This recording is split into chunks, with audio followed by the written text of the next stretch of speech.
My name is Lloyd Richard Jr. I'll be your host of today's Blacks in Technology Foundation Idea Accelerator. And we're so glad to have you. We're going to have a few moments of a commercial before we get started, and then we will start with our first rounds of pitches. So enjoy our commercial about startups on the blocks, and we look forward to getting started with our event today.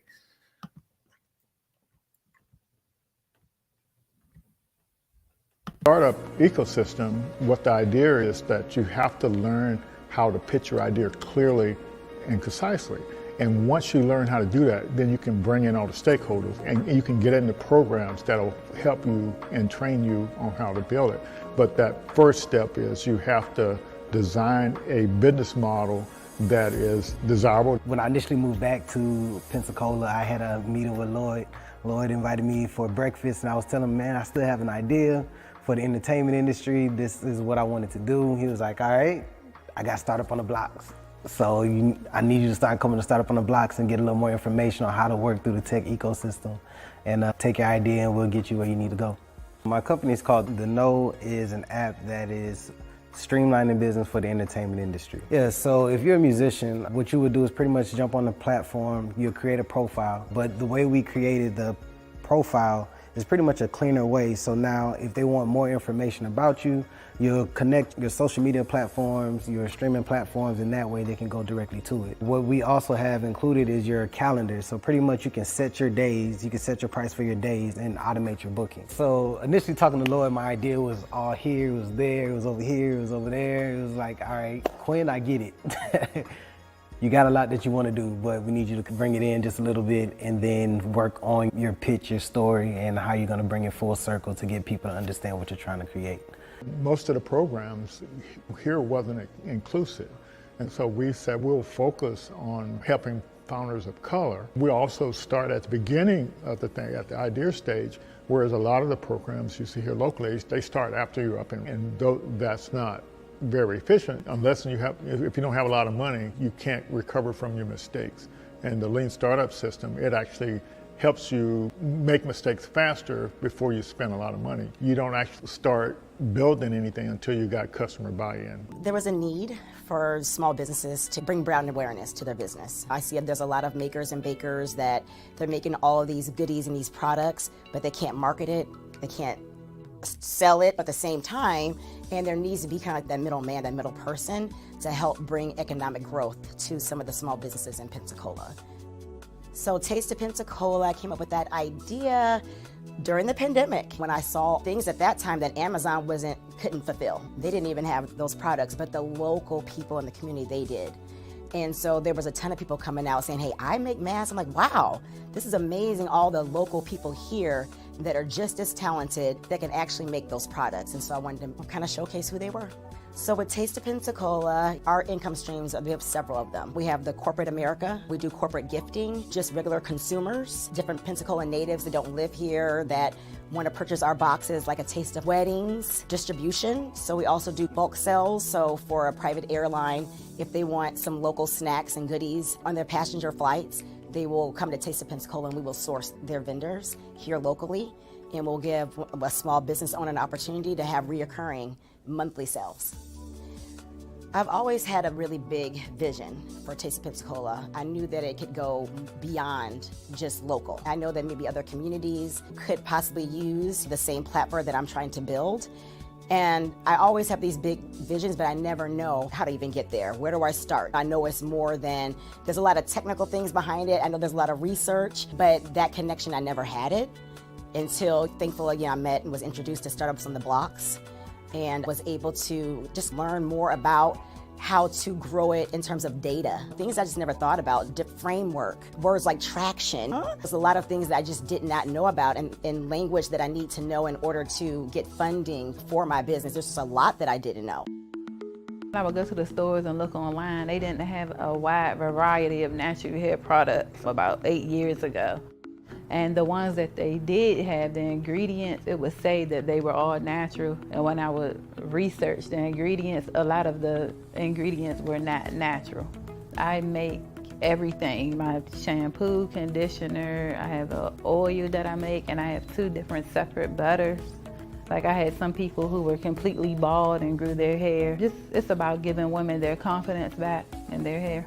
I have this salon and then I have a second salon, and I have my products in about 5 beauty supply stores. So I need a manufacturer to keep up with the demand at this point. Startup on the Blocks has helped my business grow. Send me to different people. I'm able to do different pitch competitions to apply for grants in the community for small businesses. Lloyd's a really good person to connect with. He has a lot of resources here in the community that can help small businesses grow. If you have a product out there and you're trying to go big time, he's the person that you would want to meet with. So it's really important to have some type of support because 9 times out of 10, most founders start out on their own. And to have somebody that has an idea of how the ecosystem works and is able to tap into other resources and bring back to the community, and that pretty much has encountered some of the roadblocks or going through the same roadblocks that we're currently going through and understands where you're at, your culture and how you respond to things, is a big help because you don't really have too many people that have access to what we have access to here in the community. And a lot of people believe that you have to leave and go to bigger cities to do the things that we're doing here. But I mean, it's one thing to have exposure, but you have to actually know it's here in the community in order to take advantage of the resources. So I get approached and I talk to friends all the time that wants to either start an idea or hear that I'm actually doing the app and wants to know more information about how are you doing it or what's the process, what's the path. I'm like, man, we have somebody here, Startup on the Blocks, Lloyd Richard.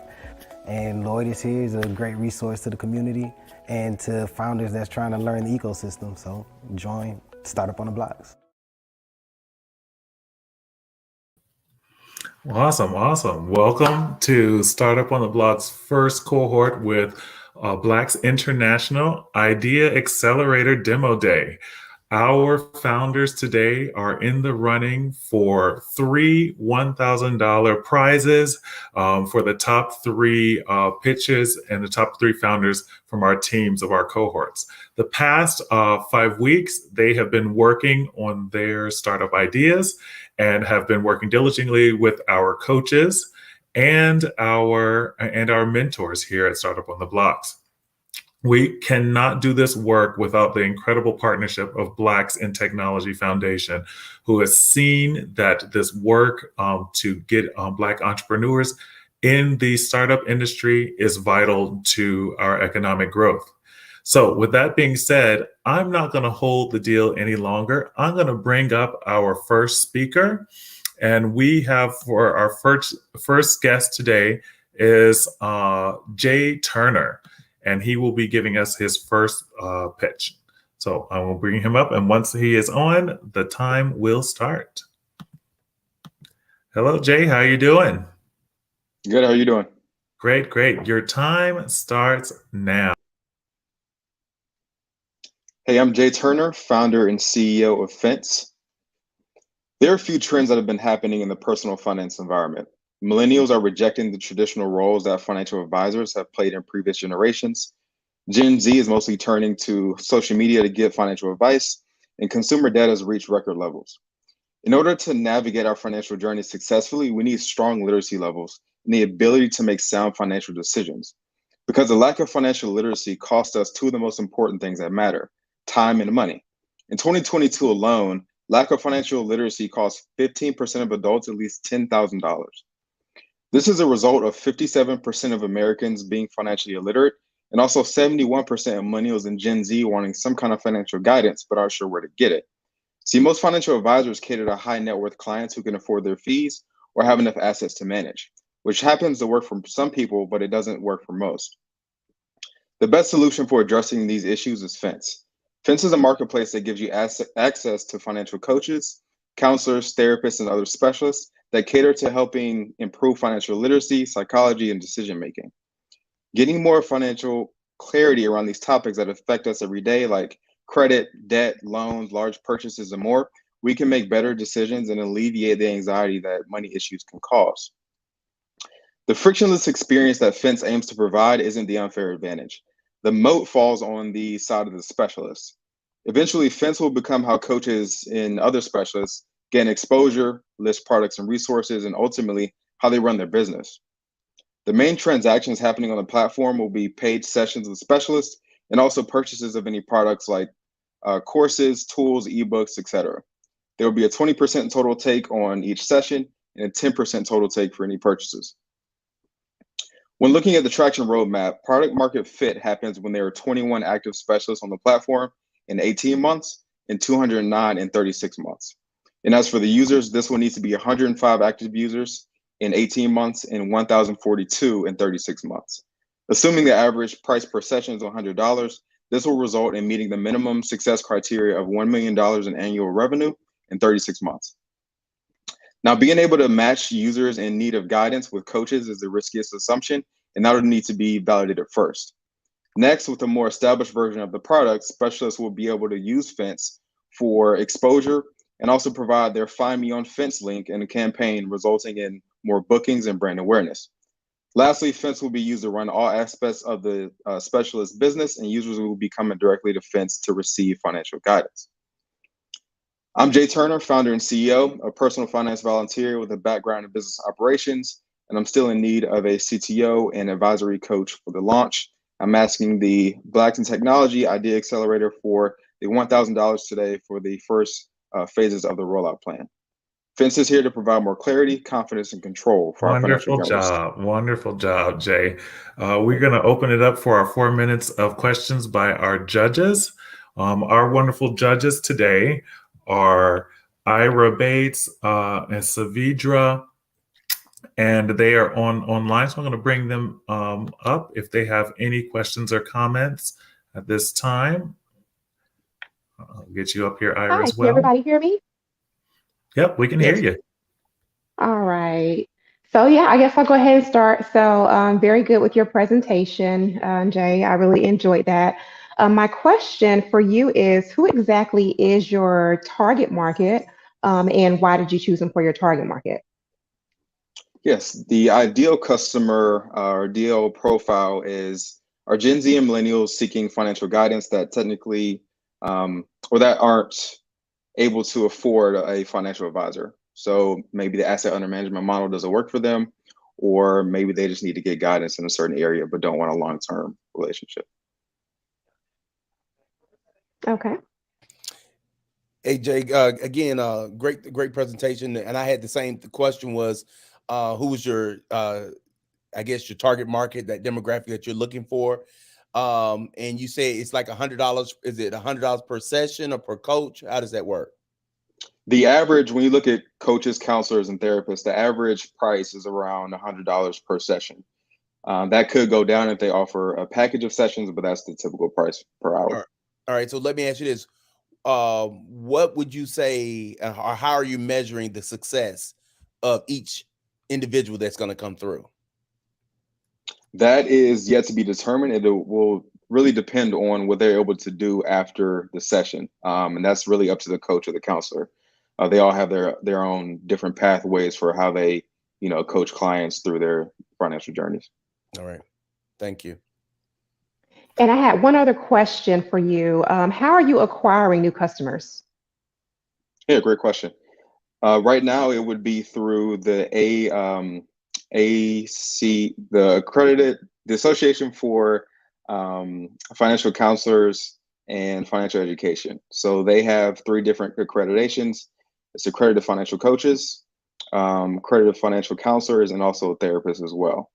So everybody on that platform, I'm reaching out directly to and booking meetings, getting interviews, just really seeing if they will be a part of the initial launch. Wonderful, wonderful job. So we still have about a minute or so. Carmen says, "Great job" there in the audience. So people are cheering you on and Thanks, out Carmen. there. Any other questions, judges? I do have another question since we still have time. Why did you choose to get into this business? Yeah, great question. I started volunteering with Junior Achievement, teaching basic personal finance principles to middle and high school age students. And I really saw the need for financial education and literacy there. And I thought about my own journey in my 20s and 30s, having to navigate different moments of transition or uncertainty, and I didn't really have anybody I could reach out to in an easy way that was really accessible. So I figured I'd create that for everybody else. All right, great. And I think that's good if you have time to figure out how to incorporate that into your pitch to kind of hone in on that credibility and also kind of put a little bit of your story into it. Awesome. Thank you for the feedback. Absolutely. Wonderful, wonderful. Well, we're going to move on to our next speaker since we have about 10 seconds left. Thank you, judges. We'll see you momentarily. Thank you, Jay, for your great work today. So now our next speaker will be Harold. All right, will be Harold. Are you, or excuse me, Hugh with PPP Performance. Excuse me. So, hey, Hugh, how you doing? Doing great. Okay, so you can share your screen if you'd like to share a presentation. I see that coming up here. All righty, and your time will start now. Oh, great. This is Hugh Flanagan with PPP Performance. That's perfect practice makes perfect. And as I talked about in my elevator pitch, the current means of training for those players that want to be excellent soccer players is inconvenient and inefficient. And so what happened, right? So the COVID pandemic happened. And as a result of the COVID pandemic, we found that our son was just kind of floundering. He was isolated. But what we did find was he took to remote learning, as a lot of kids did. And so we put together a curriculum so that he wouldn't fall together with soccer because he was doing well in school. And we took him out to the park and let him train, follow this curriculum, and use the cell phone for video consumption. And he was able to work with his coaches, uploading video or even Zoom calls. And it worked really well. I mean, he really excelled, and it made us think about, hey, what can we do with this process when I mentioned it to other people. And so started looking at, well, what's the market for soccer? In the United States, it's 3.1 million registered players in the world. And the women have had a 30-year head start of this $49 billion industry being on top. But what we found is the rest of the world is actually catching up. And the men have never been good. And why is that? And so what we found is in querying coaches, the U.S. players are felt to not be good enough. And so they fall behind on college scholarships. They're underrepresented in the U.S. Professional soccer market. So there's a lot of opportunity out there to capture good players for training. And so what's broken in this model is the in-person training is not suitable, and the apps that are out there just don't cater to the individual player as far as their individual development. It's more about teams and that kind of thing. So we came up with a solution. What's the solution? PPP Performance. So when I shared the curriculum that we built, people said, this is a great idea. You should sell it. But what we were doing was we were basically just building an individual curriculum for my son, and then using video, and then just kind of putting notes in there for guidance. And so the aim is to just have him the players master a technique and then work with coaches to build that into a skill. So what's the advantage for this product? Actually, it's customizable. So from everything from the curriculum, the layout, the content's all customizable. So you can use it if you purchase a product as an organization to build up your brand as a player. You can have customized training to fit your needs. You can also add in content if your organization. Thank you for your time. That was great, Hugh. So I'm going to bring up our judges again for questions, and we'll start our timer at 4 minutes here. Here we go. And Ira. You all can go ahead and start if you have any questions. Okay, you want to go first this time, Ira, since I went first last time? Yeah, no. Well, thank you, Hugh. Thank you for your presentation. Really, I guess the question would be, is this more like a? I guess the concept would be more like, how you have the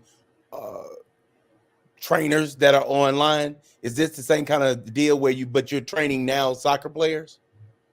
So,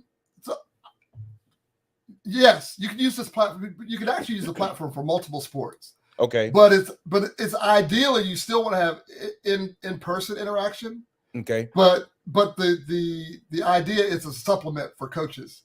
But it's not really geared. You can do online, but that's not the ideal. Okay, ideal situation. Okay, that's why I was trying to get an understanding. So you still have the in-person training, yes, but then this is just a supplemental thing. When you're not with your coach, you can practice this. Correct. This is the homework. These are the things you work on. These are the things you work on, and then you work on technique.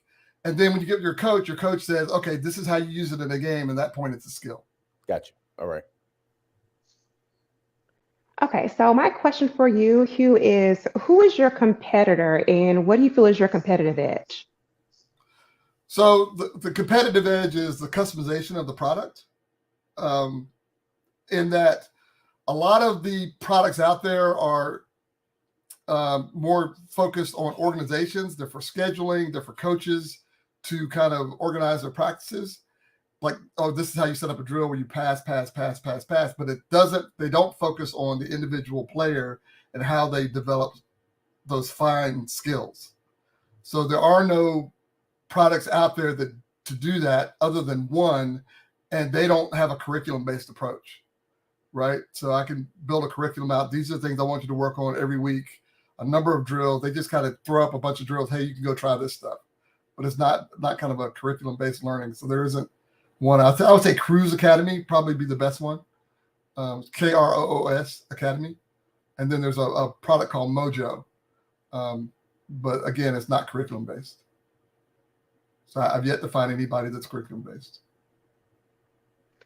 So are you primarily going after like the who are you targeting? Are you targeting more of like the coaches? Is like who are you targeting specifically and how are you finding these new customers?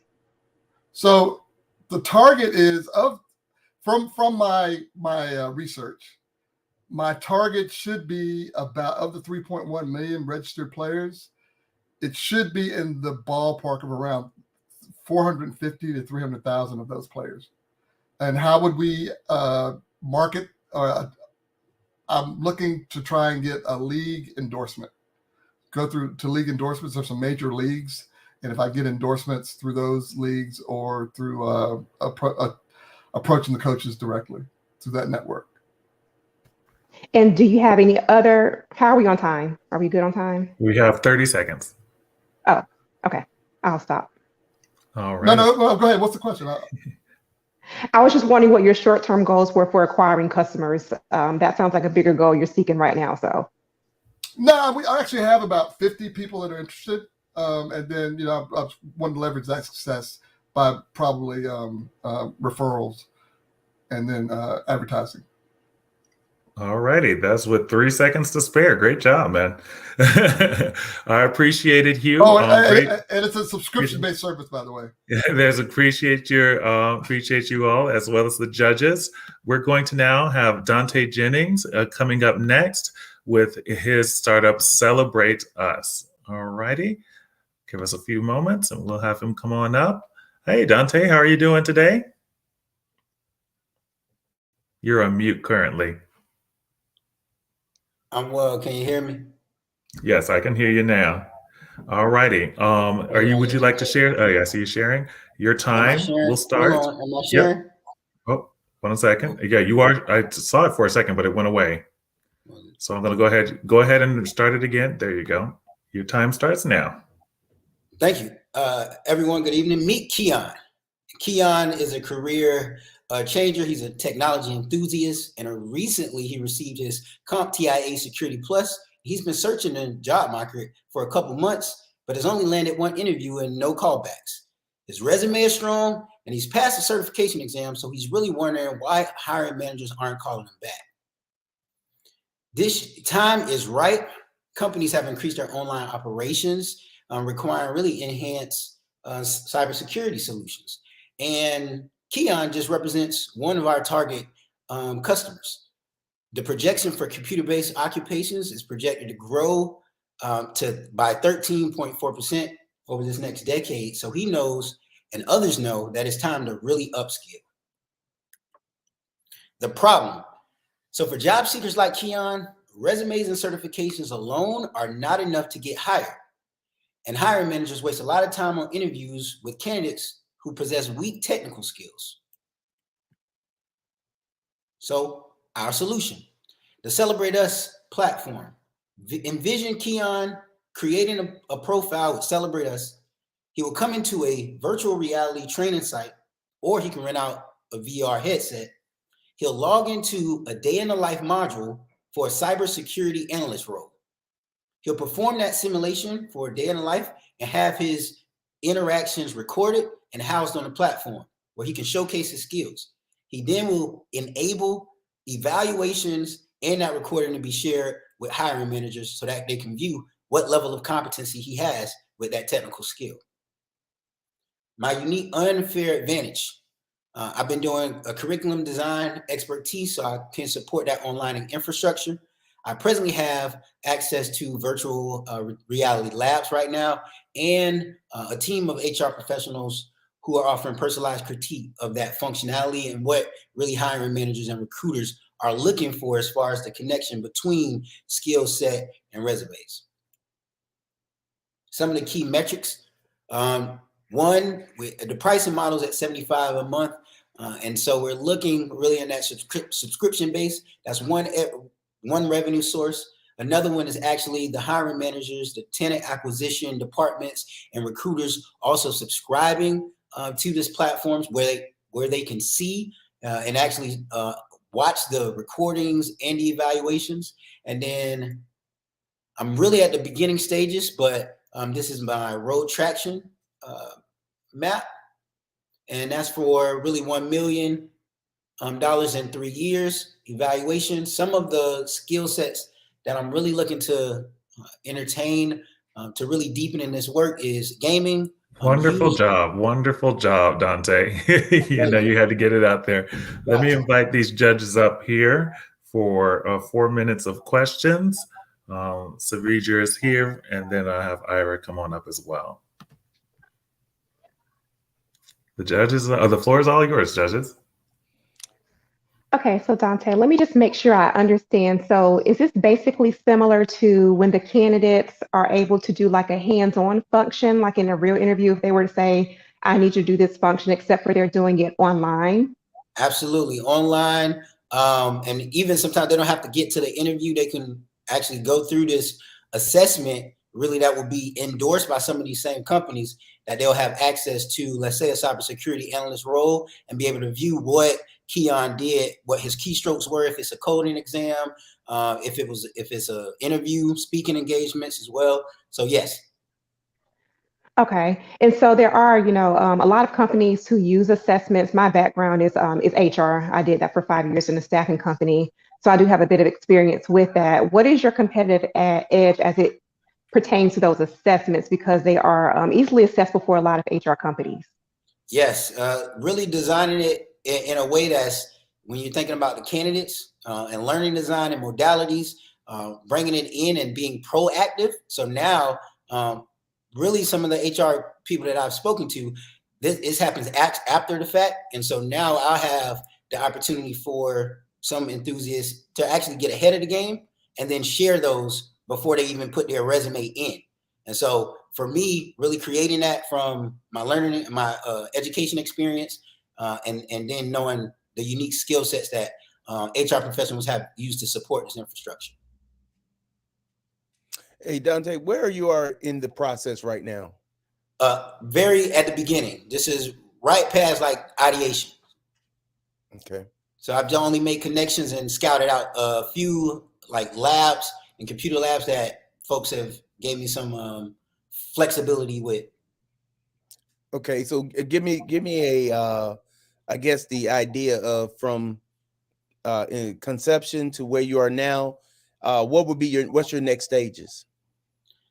So my next stage right now is to actually, I would say, find just one niche, whether that's a cybersecurity scenario, actually build that out in a virtual reality space, and actually go through that process. Just finding one scenario base that I can go ahead and scale out, and then build off that. And the last question I have is, do you have anybody in mind once you get this build out to your liking? Do you have a potential client that you're seeking to put this in front of right away? Yes, I have strong connections with the Urban League, and I've been working closely with them as of now. So that's who I've been building this alongside. Thank you, sir. Thank you, and thank you, judges.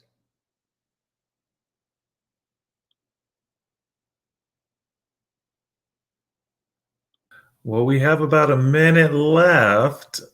Anything you want to say about the process, Dante, so far? Or are there any questions or comments out in the audience?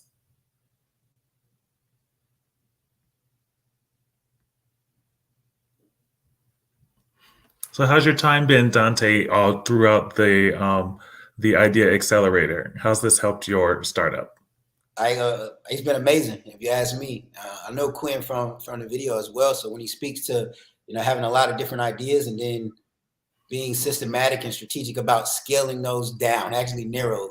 The riches are in the niches. So really getting down into the nitty gritty and then like reverse planning that to scale up has been a stretch for me, but ultimately a productive experience for me. Awesome. And then awesome. Listening to the brothers also and being in community with them, I certainly can't downplay that in the role of community in this whole project as well. Absolutely. Well, we appreciate you being a part. Stay on in the background there, and we'll move on to our next presenter. All right. Thank you, judges. So our next presenter is going to be Gerald. We're going to bring him up on the screen here. How are you doing, Gerald?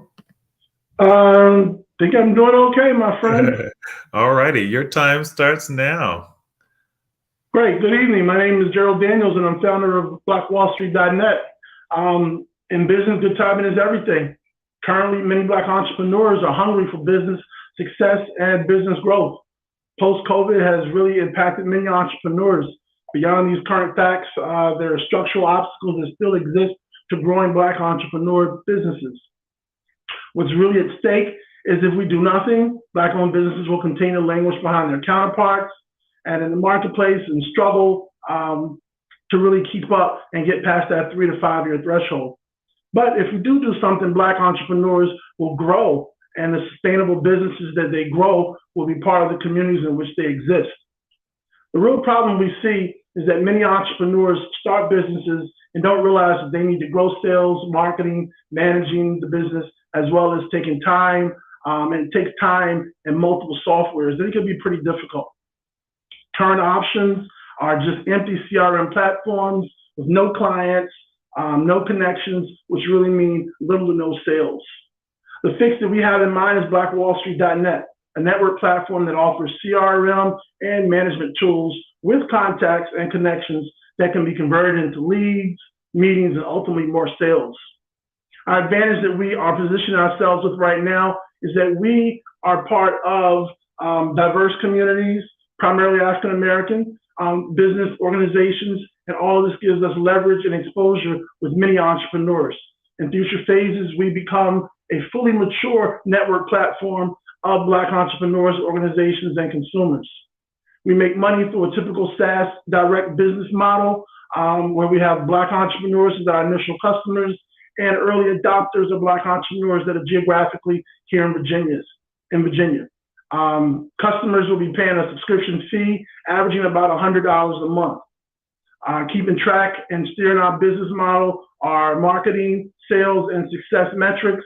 Initially 100 to 200 visitors, which will equal 15 customers and $1,500 in monthly recurring revenue by the end of year one. Thus, success, Black connections, and Black business deals signed will also help us gauge how successful we are. Right now, we're just at the beginning. We're at the starting line. In 6 to 9 months, we look at completing the testing and problem solution fit. And then in 18 to 24 months, we expect a product marketplace fit with well over 100 customers. Making all this happen is our small team, Jim Franklin, accredited investor and business mentor, Bliston Tangamani, CEO of Fire Sky, and our software architect, Sharon Mendoza, our assistant in marketing, as well as myself with a background in sales and small business marketing. My ask is simply that I be the winner today. First, I would like to. Alrighty, wonderful job. Wonderful job. It's your time. So I'm going to bring up our judges to ask you a few questions for the next 4 minutes. Great job, though. Thank you. All right. And Mr. Ira, the floor is yours, judges.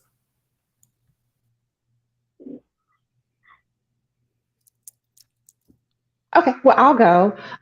So your platform, that is for the Black businesses to find consumers, is that correct? It's a combination which kind of differentiates us. It's for Black businesses to find customers and build connections and initially grow sales, along with the back end CRM management function. So And then how are you? Oh, I'm sorry. Go ahead. Okay, just a final question for now. How are you identifying, how are you finding these Black businesses to get on your platform? Well, initially, it's relationships. I'm very deep with the Black churches in the Hampton Roads area. And on a national level, I'm very deep with the NAACP. So we'll be leveraging existing organizational relationships, as well as some online marketing, driving traffic to our visitor webpage and landing page. So my question was, I saw that you had the customer relation management piece of it. Can you talk a little bit about that? How are you managing that and bringing that about? How am I bringing about customer? Right. So you have the CRA, the customer relationship management piece, and I'm asking, I guess, what are those details that's making that as far as making that robust for your clients? So what sort of features will I have? Yes, sir. Okay. Well, we'll start off with your basic content management. Excuse me, not content management, but customer management. We're looking at our invoicing, our calendar function for booking appointments. There will be functions for connecting with potential customers, existing customers, and your service providers. So we're operating in a portal type scenario. There will be connections for your graphic designer, any of the external partners that need to connect with you. Of course, there's the marketing side of things, which will speak to email campaigns and automation. And then there's also going to be portal storage. So you're able to store all of your assets and communications that you will have. So if you think about it in terms of like HoneyBook or HubSpot for Black entrepreneurs, yeah, that's where we're connecting. Except HoneyBook and HubSpot, they're the shell. We're creating the shell as well as what goes into the shell, which are client contacts, which turn into sales. Yeah, that's good. That's good. Okay. Yeah, what we have found is that the CRM alone isn't really enough. Our customers are asking for, well, I need more sales. I need more sales. Right. So, the solution is really about, well, how do we have the CRM function and then also help drive sales to those particular businesses, because that's the lifeline.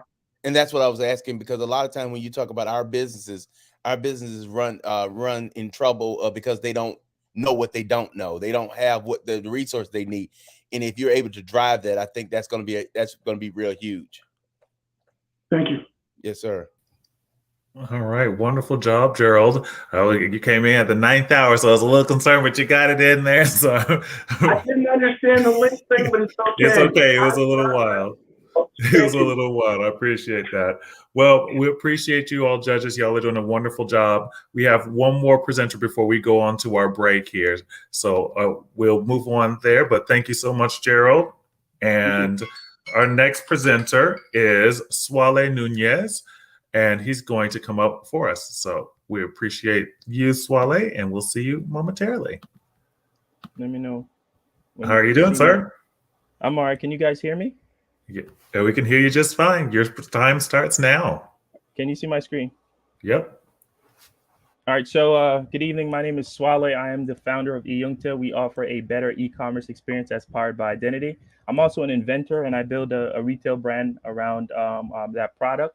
I wasn't getting the conversions that I thought I deserved based on the spend on advertising. And I did what every other retailer does, leverage abandoned cart solutions that focus on email remarketing, and I still wasn't getting the conversion. It didn't click until I got a message from a potential customer. And in it, he spoke about his experience around safety and data privacy, as well as delivery time for his order. So I dived a little bit deeper into that problem, and I realized that because users are uncomfortable sharing their data online, they can't get a personalized experience, and that's a $756 billion loss. And abandoned carts, 3 out of 4 visitors abandon their carts, and that's a $3.3 trillion yearly loss for e-commerce. So what is the actual problem? There's just too much uncertainty with shopping online, and the longer it takes for us to get to checkout, that uncertainty increases, and that is actually what caused abandoned carts. Users are tired of creating new accounts every time they go to a new website or a new shopping experience, and they're uncomfortable sharing their data. And when they finally get to checkout, there's no incentive to kind of get them to actually make purchases. So our solution is we see ourselves as the Amazon Prime for all other online retail brands. We offer checkout on demand. We give users control of their data, so they have full authority over it. And that is transparency that leads to trust. We also work with the brands directly to offer more value add, and that includes free shipping, faster shipping, as well as deeper discounts.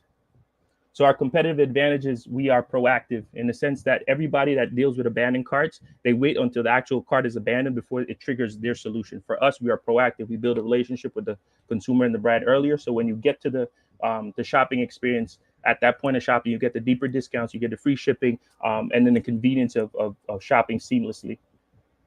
Our customers are both consumers and brands. For our customers, we offer a subscription, which is $100 a year or $10 a month. And then for our brands, we offer a SaaS model that's 20% per transaction. And then we also charge a CAC per the first time the user does a transaction. Our projections for 2026 is to have 100 million annual revenue with 350,000 active consumers and 228 active brands. I'm validating this through my own e-commerce site, but I'm a part of Build Black with Shopify, and that's 1,500 brands, and that's how we intend to grow.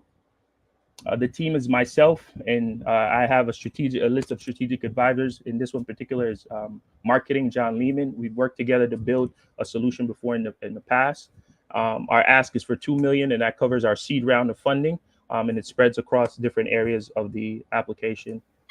That is eYungta. All righty. Great job. Great job, Swale. You got in there. You got to release the energy a little bit. All righty. Let's bring up our judges. Here we go.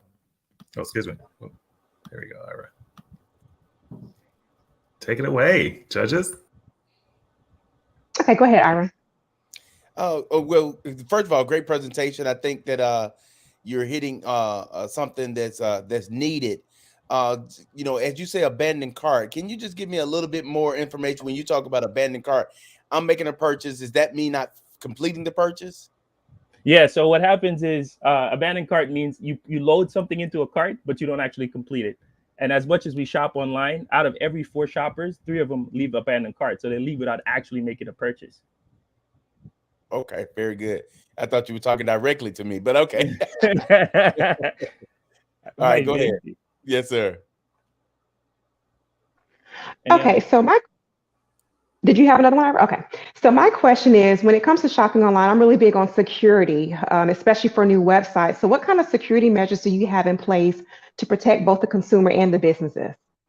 So we offer this concept known as privilege only. So we only share data that's relevant to be able to complete the order. So in this particular case, we do all the transactions on our end, and we give you control of when your data is being accessed, who accesses it, and what they actually access, right? So when you make a purchase online, you don't have to worry about sharing your credit card information, any payment information. The only thing you send back to your buyer or the brand is where do you want them shipped to. So we handle that for you. We protect that data on our end. And when you talk about the subscription, you said I think I saw like $100. So is that $100 per month for a subscription? No, it's actually $100 per year for the user. So our model is based on the same Amazon Prime model, but Yes. Amazon gives you that convenience of checkout just for Amazon, right? For us, we're saying we offer it for every other brand that exists. So you're paying literally the cost of what it would cost for a single platform or a single brand across all brands, whoever you shop with. That's unique. Okay. How many brands right now are you currently working with for this? We have 20 brands in the pipeline right now. But like I said, I'm a part of the Build Black with Shopify, and that's 1,500 brands that are potential customers, and we communicate on a consistent basis. Can you elaborate on your your 2 million ask a little bit more and what you're planning to do with that? We have an actual product in both Android and the Apple App Store. We have a pending patent for user control identity provisioning as well. So we have infrastructure in place. So the majority of the money is going to go to one product development to integration into these e-commerce platforms like Shopify and BigCommerce, as well as marketing. And then continued IP protection.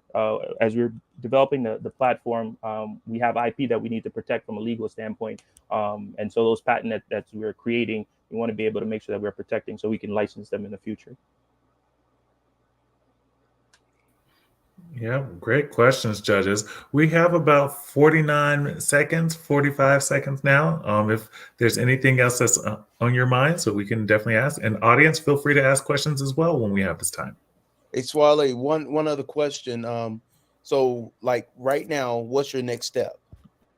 Integration into both Shopify and then BigCommerce. Those are the big players when it comes to online brands. And if we're able to integrate with them, we have access to hundreds of thousands of potential brands. Thank you.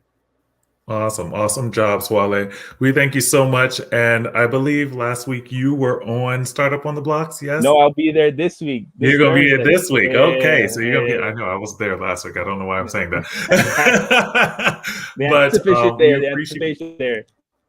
Yeah, so we appreciate you coming on for that. We're going to take a brief, about 5-minute pause. But before we do that, I want to just keep our judges on the line a little bit and just ask them a few questions about how has it been in this process so far for you guys? What have you all been seeing that's really been exciting you?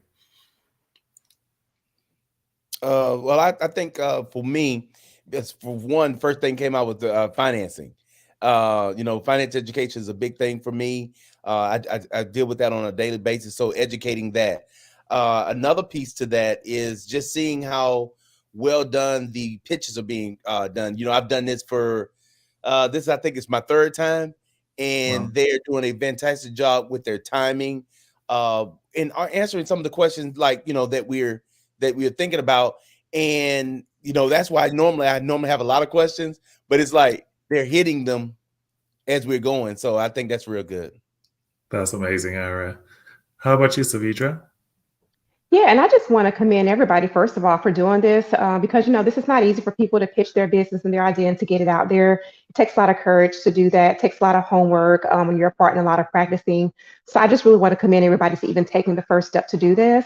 And I just want to also say, I like to know the why and I like to hear the story. So I would just encourage everybody when you're doing your pitch to try to incorporate your why, your story. That also kind of helps your credibility as well to kind of put that out there and just make sure everything is clear in regards to why you're doing what you're doing and exactly what your problem solve. People have been really good today about doing that, saying what the problem is, but also include your story and your why a little bit more to connect everything together. Yeah, well, we appreciate you all so much for all the work that you all are doing, and the deliberation will continue. We're going to take about a couple minutes break. I'm going to have you all going offline here a moment. We're going to take a couple minutes before our next presenter, and we're going to keep moving forward. Our next presenter is going to be Harold with Rita. But before we get to him, we want to just kind of thank all of you all for being here today, participating online with your questions and your comments. There's just been so many just hand claps in the chat there. Carmen says, good stuff. So people are really resonating with the work that our founders have been doing over this Blacks in Technology Idea Accelerator.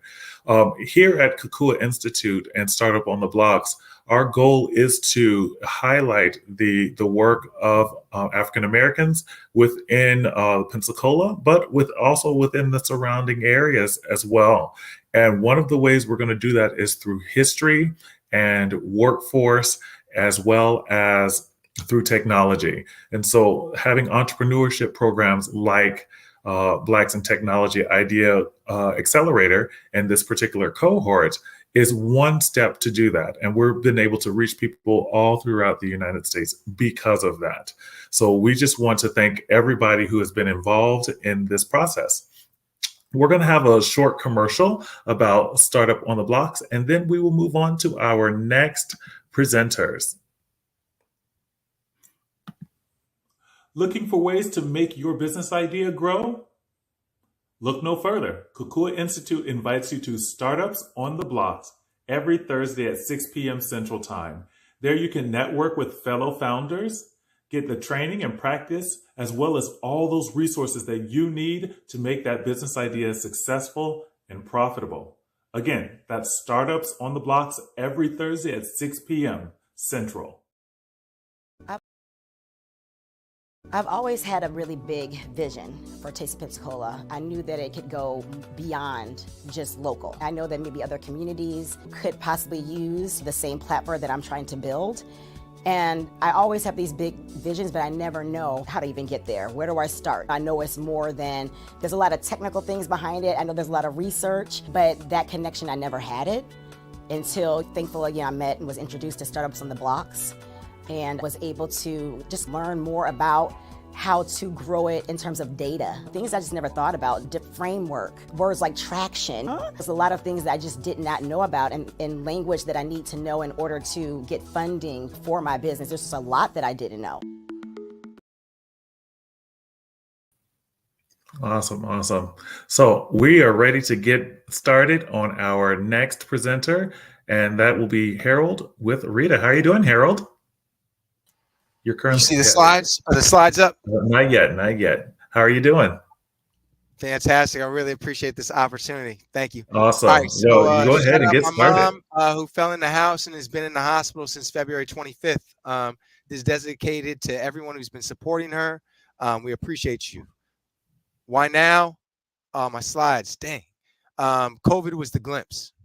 So what's at stake? People can't see their loved ones. Patients need an advocate and loved ones do too. What's broken? A lot of things that we will tackle. Let's start here. We're talking individual and group conferencing, follow-ups to ensure people stay connected, and a focus on UX for the sometimes not as tech-savvy folks. The moat, I got to thank Kukua, BIT, this network, Howard, all the HBCUs. We've got a few potential customers here in the DC metro region. That's where we're located. We're focusing on the Northeast. The revenue, 30 grand for the 6-month pilot, which leads directly into the 2 and 3 year contracts at either 60 or 75, plus after the pilot, subscription fees for maintenance and automation. Traction, dang, my slides. We got one hospital. Let me break this down. So one hospital, right? One hospital, 10 devices for the 30 grand. Then when we go into the 2 year, the 3 year, we're again talking about 10 devices. So by year 2, need 4 hospitals or one hospital customer who is now in 4 different units. So instead of 10 devices, we're looking at 40 devices, right? So there's a lot of ability to scale. So again, units could be cardiac, nephrology. That's where my mom has been in the cardiac and nephrology. We also got maternity wards, pediatrics, and numbers don't lie. So the rollout plan for right now is just, gathering information, getting feedback, iterating a lot, customizations to keep people happy. Next is the continuous improvement. And we want to get to a stable major release like a V3 or V4, which that way we can then port to other hospitals confidently. We're going to be lean. So however it works, that's fine. And then the team, obviously slides are sort of messed up. I'm not that smart. But we've got doctors and radiologists, some devs, and then the brain trust is med tech superstars and experts. I want to thank everybody at Kukua that I've been able to link with. I want to thank you, judges, and appreciate y'all. These are the mock-ups. We're talking a tablet on a stick at the beginning. The middle one is the $50 one. You can be tipped off because it's just on wheels. And then you can decide which is the 1,000 and 2,000. But that gives you an idea of where we're going to start and why we can sort of get traction quickly. And from there, sky's the limit. Appreciate y'all. Any questions? Well, you definitely still have 9 seconds left, but I will post this comment that someone listed in the chat for you. Appreciate you. Yeah, thank you. Thanks so much. And appreciate the emergency services in DC, and appreciate Virginia Hospital Center in Arlington, Virginia, everybody on the 6th floor. Absolutely. So judges, the floor is yours. All right. Harold, well, great job with your pitching your presentation. So I wanted to ask you, who's your competitor and what really makes you stand apart in regards to what you do? That is such a great question. I really appreciate you asking me that. I'm really passionate about that and about this idea. And so one of the things, first, let me answer. The competitors right now are FaceTime and the hospital apps that you can get when you're in the hospital. There really is not a piece for the patient advocacy portion, right? Especially the way we're going to build it out on existing tech. And that's what makes this so beautiful, right? This is completely untapped to the potential that we've been able to put together in such a short period. And over the next few months, we're going to iterate more.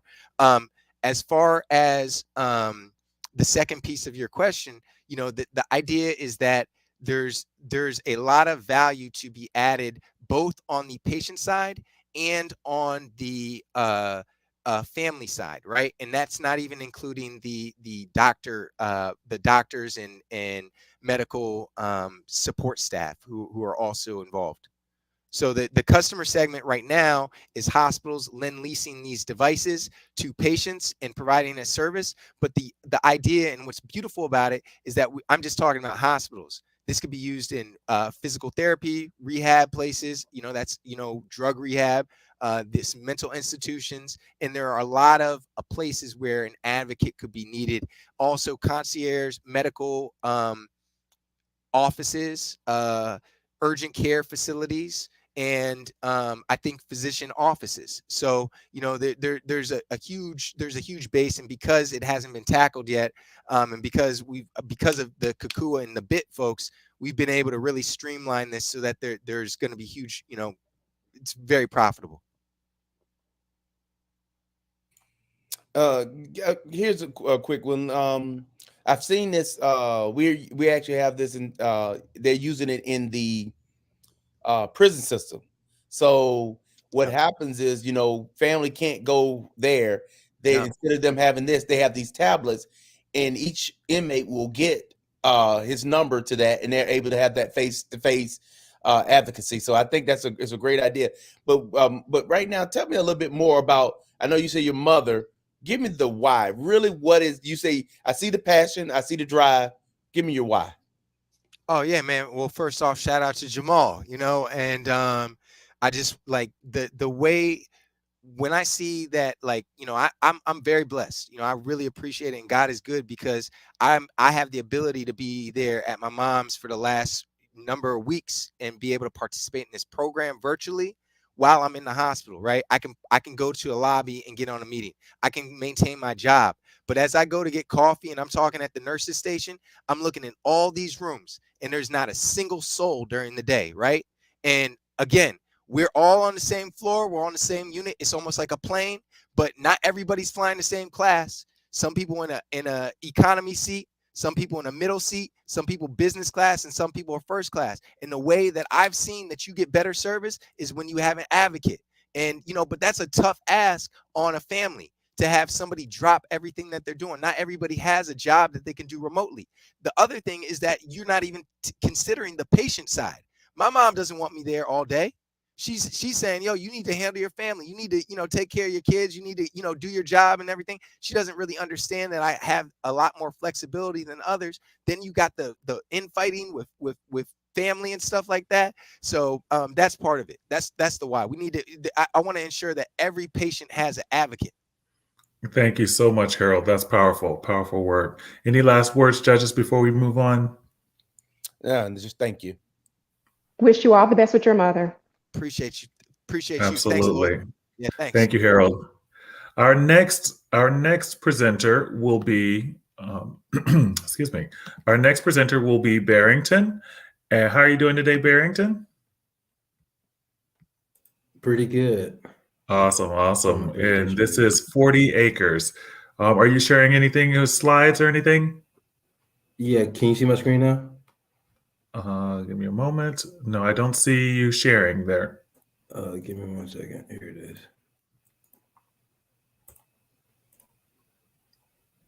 Okay, yep, All right, now I got perfect. you.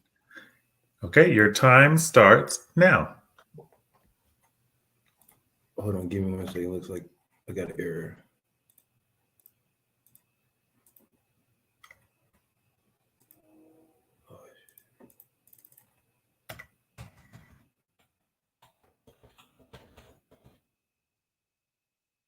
Sorry, it looks like my presentation is frozen.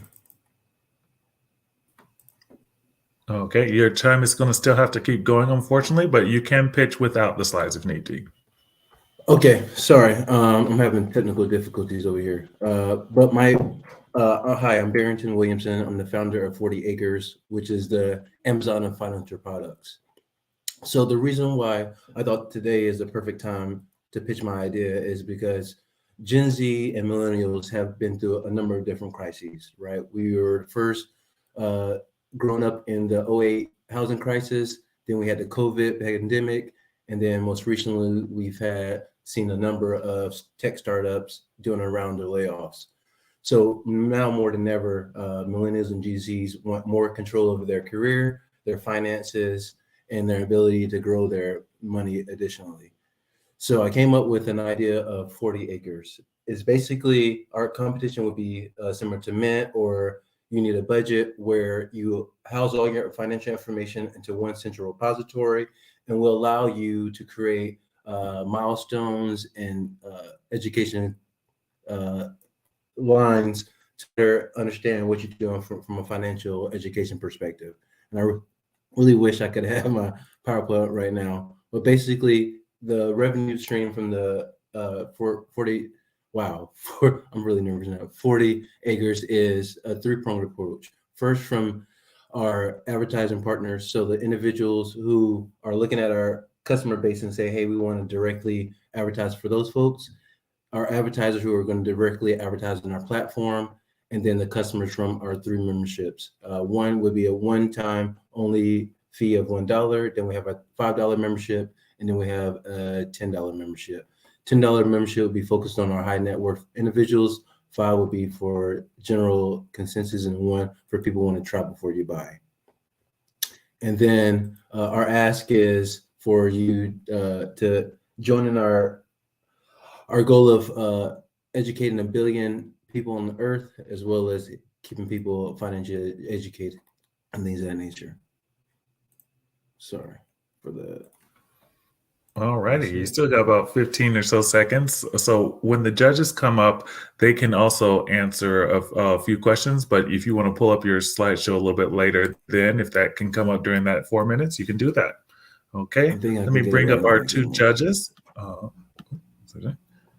right, 1 and Mr. Ira, 2.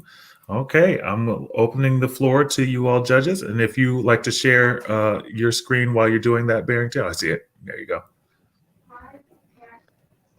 Okay, so my first question would be, I'm just trying to really understand your product here, your services. Would you say are the top 2 benefits for consumers for your services? Yeah, now that I have my my presentation up, but the top 2 benefits would be, it's simple, right? So right now, if you wanted to have full control of your financial information, you probably have multiple bank accounts, multiple investment accounts. So you have like a Robinhood or Webull or TD Ameritrade, and then you have your main bank like Wells Fargo, Bank of America. Here in Tampa, I have Suncoast Federal Union. So for me to go through all these different accounts and then create an Excel sheet or use Mint to house all the information is one thing. But what am I getting from that information that's been housed? Usually a Mint shows you your net worth, how much you make, how much you spend, a budget, but that's all. It doesn't tell you how to correctly create a budget. It doesn't tell you how to correctly understand what other avenues to make more income. Or let's say you're a janitor making 30K, it doesn't tell you how to upskill yourself till you can become a junior engineer and making 80 to 100K. So to answer your question, the things is the one, allow you to have all your financial data in one spot, but two, create pathways and curriculum for you to grow your income and your financially savviness. Does that make sense? Yes, I think so. Thank you. Okay. Tell me this. In regards to your competitors, who's your nearest competitor to do something like this?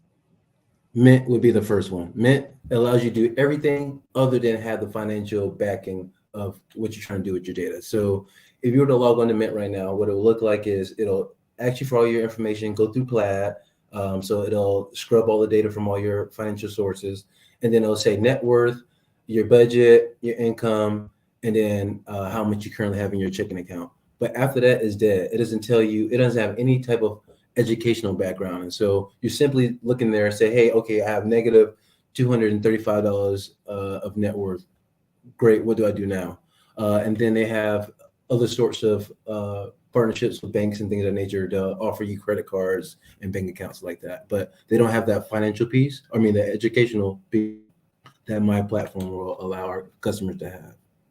All right, so as you have this educational piece, is there any possibility for interaction?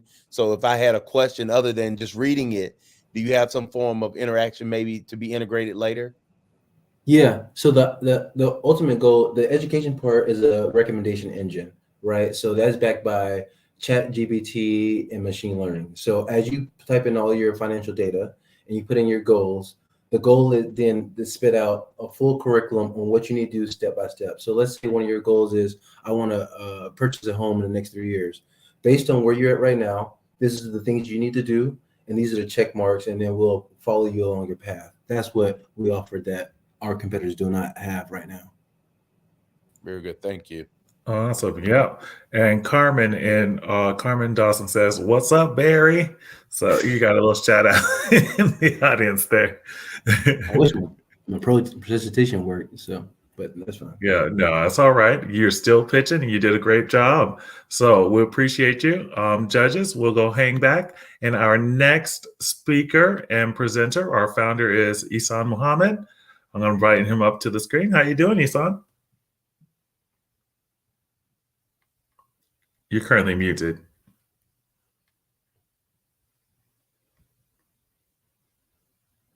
I'm doing good. How are you? Awesome, awesome. Are you going to share your screen at all today? I am. Okay, go ahead and start that now, and then I'll start your time.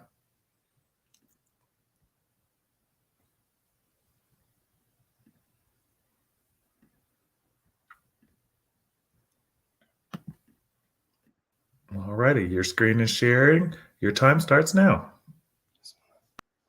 So good evening, everyone, and welcome to the pitch for Pursuit of Excellence Technologies Incorporated, where our goal is helping others achieve their full potential in life. The thing that's broken right now that needs to be fixed and is of urgent importance is that carjackings are on the rise throughout the United States. Just in Philadelphia alone, I want to give you a glimpse. There were 409 in 2020. There were more than 750 in 2021. That number jumped 53% to 1,300 last year. That was nearly 6 times the annual reported total of 3 years ago. If we don't act, if we don't do anything, if we just rely on our street smarts, the consequences could be disastrous. The reason why there are non-law-abiding citizens in this world, they plan criminal acts the same way that people plan for their retirement. So it's not sufficient to believe that our street smarts will help prevent us alone from being the victim of a carjacking. While most cars, they have alarm systems to alert us if someone is attempting to break into our cars, The period of time when you first enter your car and drive off is an opportunity for a carjacker to take their best shot at you.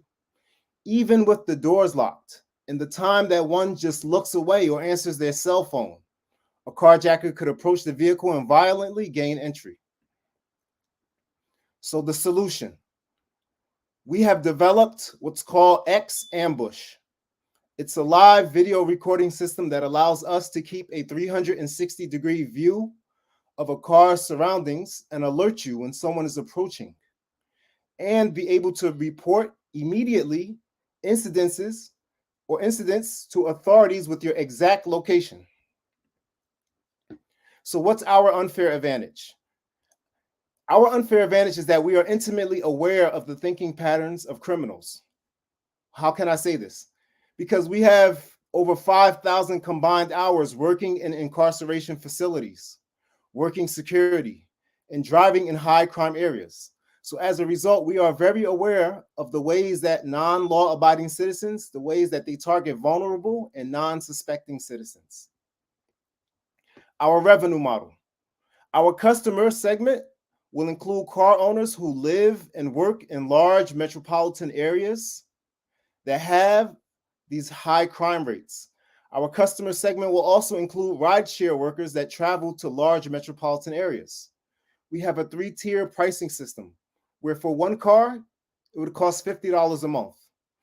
For up to 3 cars, it would cost $100 a month.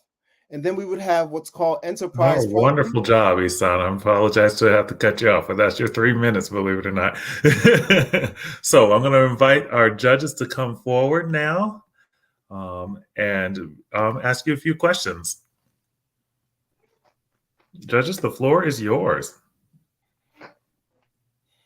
All right, Isan, thank you for your presentation. As we look at this and we see that the crime rate and things are going up, what made you choose this as your business model and your business? Sure. So and I just want to ask you to be a little more specific. When you say, are you asking specifically what made you choose this segment? Specifically is out of all the things you could have chosen to go into as far as creating a business, correct, how did you go about doing this? Sure. So between 2019 and 2022, really, I spent a lot of time driving, Uber, doing delivery. And I'll be honest, that was probably the most fearful job I ever had. I've worked in incarceration facilities. Now I've had, that can be scary also, but I'll be honest. The fact of, the worry, the amount of worry and concern that I had of being carjacked while riding through some of these different neighborhoods, especially in Philadelphia, it was honestly the scariest job I ever had. So I also had my car stolen, literally while I was inside the pizza store, and some kids came, stole my car. So, it came out of frustration. It was born out of frustration, just spending many, many, many hours in the car, feeling anxiety and uneasy about people behind me. You always hear, unfortunately, you hear sad stories of Uber drivers getting kidnapped, someone get in the car, put a gun to their head. That was probably my greatest fear. So I said something had to change. Something has to change. Like, I can't live like this. And I just started thinking of ways and what I would need and what I would want, to ensure my safety. And I knew if I had this issue, plenty of people had this issue. And I didn't know, honestly, until I started doing research, the extent of, the level of carjackings across the nation. And honestly, it's also a global issue. Very good. Thank you. So I know there are a lot of several different camera systems that you can use for your vehicle, and they also alert you of, similar things such as what you mentioned. But one of the things that you mentioned in your pitch was that it also notifies local authorities. Can you elaborate on that more and tell me exactly how that works? Sure. For an initial offer, this would be something that would be manually, it will be manually operated. So you would actually have someone on the camera, assisting you with that 360 view. But our future goal is to actually have that done through automation and AI. Obviously, it's going to involve a lot of testing to make sure that, we're not creating false positives, because that could also kind of defeat the purpose. But, in general, yes, initially it'll be actually someone, a human eye, watching your back, checking your blind spots, in case of anything. And then yes, if anything did occur, along with the GPS positioning and tracking, we would know the exact whereabouts of the person. The beautiful thing is because it's live video feed and we actually have a human making the call to the police, we will be able to let them know exactly this person has an earring in their left ear. This person has on red sneakers. This person has a cut on their neck, or whatever the case is. Actually give exact data and details. Does that answer your question? It does. It kind of sounds like you would have to have a big capacity to be able to handle that sort of volume, and also a very quick turnaround response time. So what kind of things do you have in place to help with those processes? Sure, great question. We've actually reached out, and I have a meeting scheduled next Friday. But we are planning to, or we're preparing to staff up for the volume of handling a large amount of calls. Our goals initially are, we expect within the first year, based on our minimum success criteria. At this point, we just put it at $1 million. So we expect within the first year to have about, let's say, 20 customers. So we'll be Thank you prepared. so much, Isan. I didn't want to cut you off because I love what you're doing and I love what you're answering for the judges. But it's time for us to move on to our next presenter. Great work, great work. We will call you all back up a little bit later. All righty. Thank you so much. Our next presenter is going to be Michael Evans. How are you doing, Michael? I'm blessed. How are you guys doing today? Wonderful. I am blessed as well. So we appreciate you being a part of this cohort. Are you going to share your screen today? I am. Okay, you can go ahead and do that now, and then we'll start your time. All righty. Okay, your screen is shared, and your time will start now.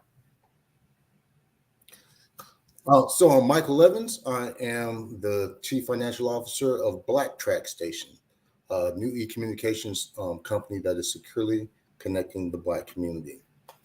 So why now?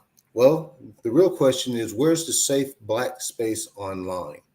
Now, with the constant attack on Black culture that we constantly see in the news, where is there a safe place for the Black community to communicate and share ideas without being censored and having their data monetized by big companies? Well, the market opportunity is that there are 42 million Black adults, and yet there is no large Black platform that is for us, by us. This is a huge untapped market. And as we know, Blacks are culture leaders. We are able to set cultural trends and even save some online companies from going under. Just look at the Clubhouse example. So again, the problem, there is no safe space online, but yet we have a solution. It's Black Track Station, a new e-communications distribution system, an organizational networking software platform that targets the Black community using the latest technology in order to provide a secure, decentralized set of Black interconnected ecosystems that empower Black communities everywhere. So what's our unfair advantage? Well, first of all, we're a group of middle-aged Black men who each have more than 25 years experience of creating businesses, nonprofits, community organizations, and we know how to develop complex systems. Revenue streams, pretty straightforward. We have a subscription model that goes from free for basic, about $10 a month for intermediate, $25 for advanced levels. And as you go through each subscription level, you unlock additional features. And then we have performance-based targeted advertising, a unique way of doing targeted advertising. And then we have a revenue share model with the users and with the companies. Key metrics, pretty simple. Increase users and increase organizations that use the two platforms. We're projecting that within the first 12 months of fully rolling this out, that will get to about 4 million users. So what's the rollout? First is to do Great market job. That was your research. 3 minutes. I know that's a lot to kind of get through, but it was a wonderful presentation, Michael. I'm going to go ahead and invite our judges up. Here's, there you go. Got the wrong person up, but here's Savidra and Ira. All right, Alrighty, Michael. judges, it's all yours. All right, Michael. Well, great presentation. Real quick, I saw that your subscription, you had basic and then you had the next levels. And you mentioned that at the basic level will be free. Can you give me an idea of those next 2 levels? What would be the differentiating things that you feel that will set it apart so that somebody, okay, I'm using it basically, but I want to upgrade? What would that look like? Yeah. So, for example, when you use Microsoft Office, they have different tier levels. And if you want to access additional programs or additional features, then you would have to pay to go to that next level. I can't give you specific examples because I don't know what the features are, right? And so that's why the first part of our rollout is doing market research with both users and Black organizations. What is it that they're missing from the current tools that they use? Very good. Okay. And so then, just to clarify on my end, is your platform geared towards more Black organizations and businesses, or consumers, or both? Is it for the businesses mostly? So we have both. So we have the e-communication system. So just think of it like email, right? If in the 80s and 90s, no one knew what email was, and didn't even have the concept of it. So we're looking to develop that type of new type of e-communication system, and then in addition, it's a platform that allows Black organizations to communicate, share resources, and collaborate online. So it's 2 different systems. Okay. What is I would guess the who's your competitor? Who's in that space that you're getting into that you say that I would look at them as a competitor? Sure. So it's all the heavyweights, right?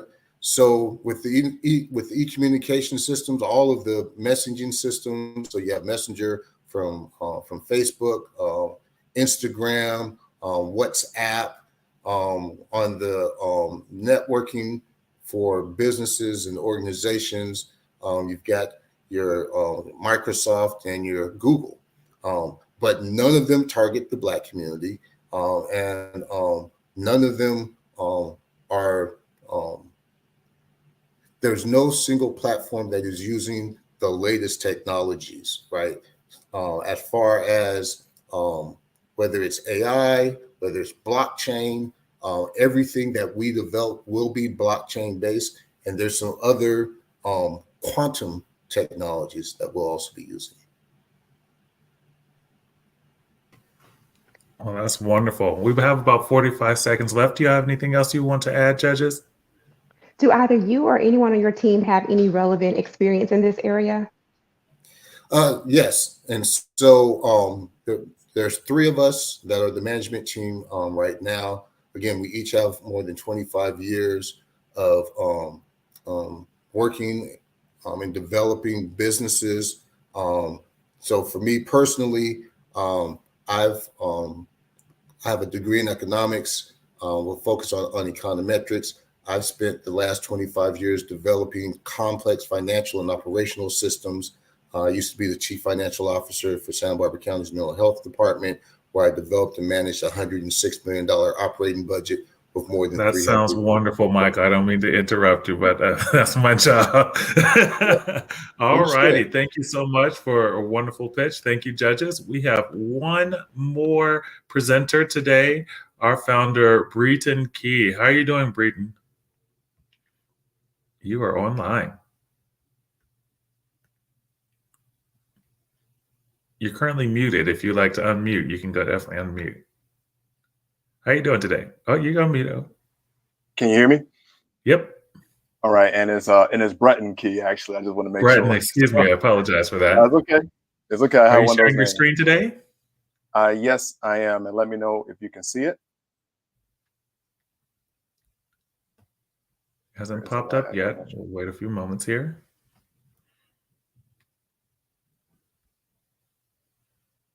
Alrighty, here it comes.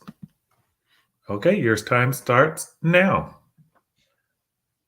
Greeting everyone. My name is Breton Key, and I'm the founder and CEO of DateJar. So I'm going to take a few moments to talk about my startup and how we are looking to bring back the art of dating. Like all the other founders here, COVID-19 had a profound impact. And maybe you can understand how big of an impact it had on our relationships, especially with our love lives. Believe it or not, the divorce rate in our country is the lowest it's been in 20 years. However, if you ask about dating, most people will be like, it sucks, it's not fun, or just plenty of horror stories.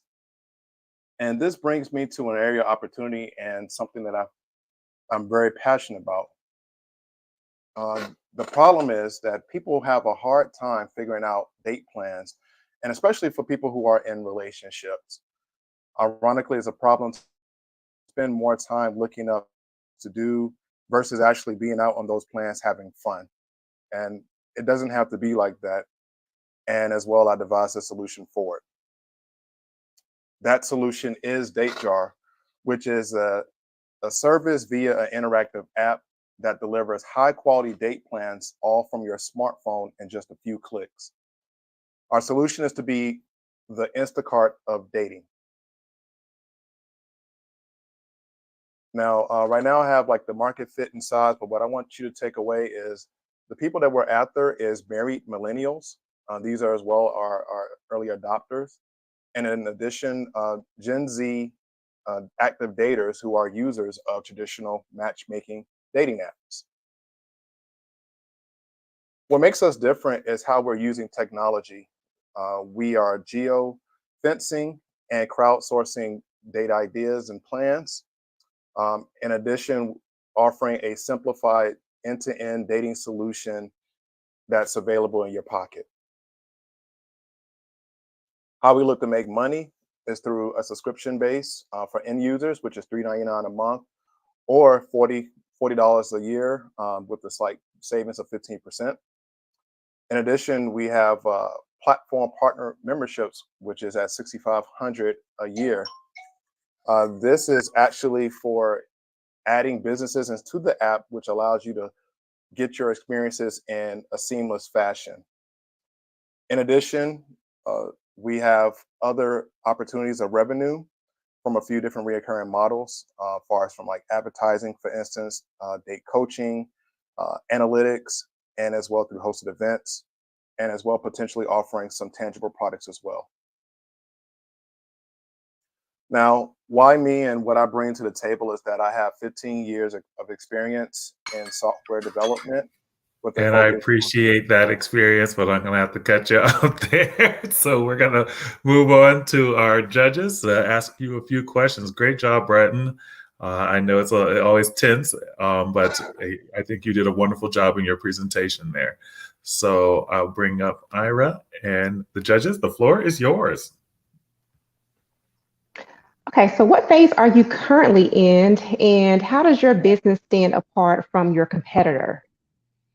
Okay. Well, currently I have launched a live MVP that is available for download in Android and Apple stores. Currently, we have 700 plus users. And right now we're looking to bring out the go-to-market version of the app, like the revenue generating version of the app in the next 30 days. What sets us apart is that we're not focused on the matchmaking component whatsoever. We're more focused with the sustainability of relationships. And as well, the industry is trending towards figuring out how to close that gap. So we're trying our best to be there before everybody else gets to the finish line. And I hope that answers your question. Yes, thank you. Tell me again, what's your expertise? I think you said you were a software developer. Can you give me a little bit more insight into that? Sure. I've been working both in private and public sectors for quite some time. And again, I've been developing large applications across different spaces. And again, their focus has been on improving processes. And as well, my experience also has 15 years of military service, which has helped build the resiliency that entrepreneurs need, and as well cultivate my leadership skills. So, and does that answer your question on my expertise, or what do I Yes, bring? sir. Yes, sir. Yes, sir. I just wanted to give you opportunity for that. Thank And you. real quick, my last one would be, what are some barriers you see that you face and possibly could face as you continue to roll this out? One barrier is just getting over the hurdle of being associated as just a traditional dating app. Your apps like your Tinder, Hinge, Bumble, so on and so forth have kind of muddied the water. And it's trying to separate yourself to say that, again, we're not matchmaking is a big hurdle. The second hurdle is penetrating more market areas, meaning adding the users across the US and as well the businesses to be ingested inside of the app, which will deliver those data experiences. Very good. Thank you.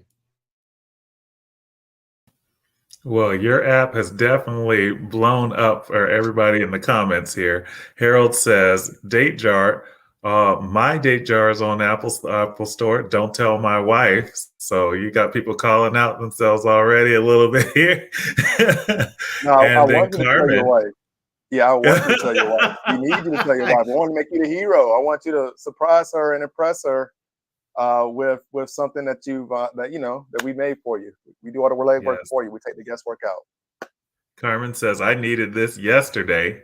So definitely got that. All righty. And yes, and so Harold did respond. He said, I want the credit though. Yeah, you have So that's great. want You to have take about away 40 seconds or so, judges. Is there anything else y'all wanted to ask, Breton? What was your ask again? I don't know if I missed that. Oh, I did not show the ask, but the ask overall is a seed of 150K. What this gets me is the ability to go to market in this quarter. And as well, it helps with staffing, app development, maintenance and security, cash reserves, marketing, acquiring platform partners, building of inventory, and protecting IP. Awesome job. Awesome job. And that is our time. Well, thank you so much, Breton, and all of the judges and everyone who's been involved, all of our founders. We are now going to go into, I'm going to leave you all up for a second, judges. So you all are going to go to your sessions tab now to go do some deliberation. I will join you there shortly as well to answer any questions you all may have.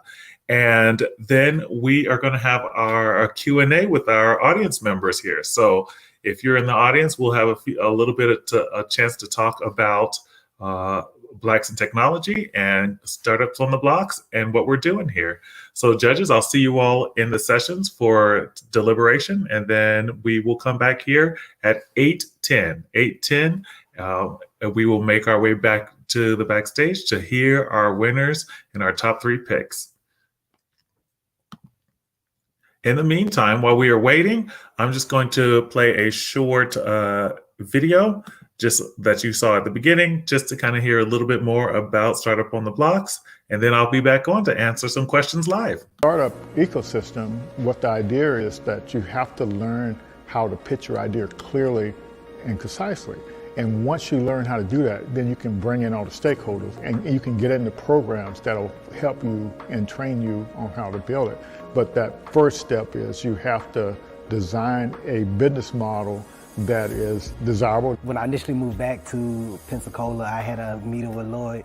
Lloyd invited me for breakfast, and I was telling him, man, I still have an idea for the entertainment industry. This is what I wanted to do. He was like, all right, I got Startup on the Blocks. So I need you to start coming to Startup on the Blocks and get a little more information on how to work through the tech ecosystem and take your idea and we'll get you where you need to go. My company is called The Know, is an app that is streamlining business for the entertainment industry. Yeah, so if you're a musician, what you would do is pretty much jump on the platform, you'll create a profile, but the way we created the profile is pretty much a cleaner way. So now if they want more information about you, you'll connect your social media platforms, your streaming platforms, and that way they can go directly to it. What we also have included is your calendar. So pretty much you can set your days, you can set your price for your days and automate your booking. So initially talking to Lloyd, my idea was all here, it was there, it was over here, it was over there. It was like, all right, Quinn, I get it. You got a lot that you want to do, but we need you to bring it in just a little bit and then work on your pitch, your story, and how you're going to bring it full circle to get people to understand what you're trying to create. Most of the programs here wasn't inclusive. And so we said we'll focus on helping founders of color. We also start at the beginning of the thing, at the idea stage, whereas a lot of the programs you see here locally, they start after you're up and that's not very efficient unless if you don't have a lot of money, you can't recover from your mistakes. And the lean startup system, it actually helps you make mistakes faster before you spend a lot of money. You don't actually start building anything until you got customer buy-in. There was a need for small businesses to bring brand awareness to their business. I see there's a lot of makers and bakers that they're making all of these goodies and these products, but they can't market it, they can't sell it at the same time, and there needs to be kind of that middleman, that middle person to help bring economic growth to some of the small businesses in Pensacola. So Taste of Pensacola, I came up with that idea during the pandemic when I saw things at that time that Amazon couldn't fulfill. They didn't even have those products, but the local people in the community, they did. And so there was a ton of people coming out saying, hey, I make masks. I'm like, wow, this is amazing. All the local people here that are just as talented that can actually make those products. And so I wanted to kind of showcase who they were. So with Taste of Pensacola, our income streams, we have several of them. We have the corporate America, we do corporate gifting, just regular consumers, different Pensacola natives that don't live here that want to purchase our boxes, like a taste of weddings, distribution. So we also do bulk sales. So for a private airline, if they want some local snacks and goodies on their passenger flights, they will come to Taste of Pensacola and we will source their vendors here locally. And we'll give a small business owner an opportunity to have reoccurring monthly sales. I've always had a really big vision for Taste of Pensacola. I knew that it could go beyond just local. I know that maybe other communities could possibly use the same platform that I'm trying to build.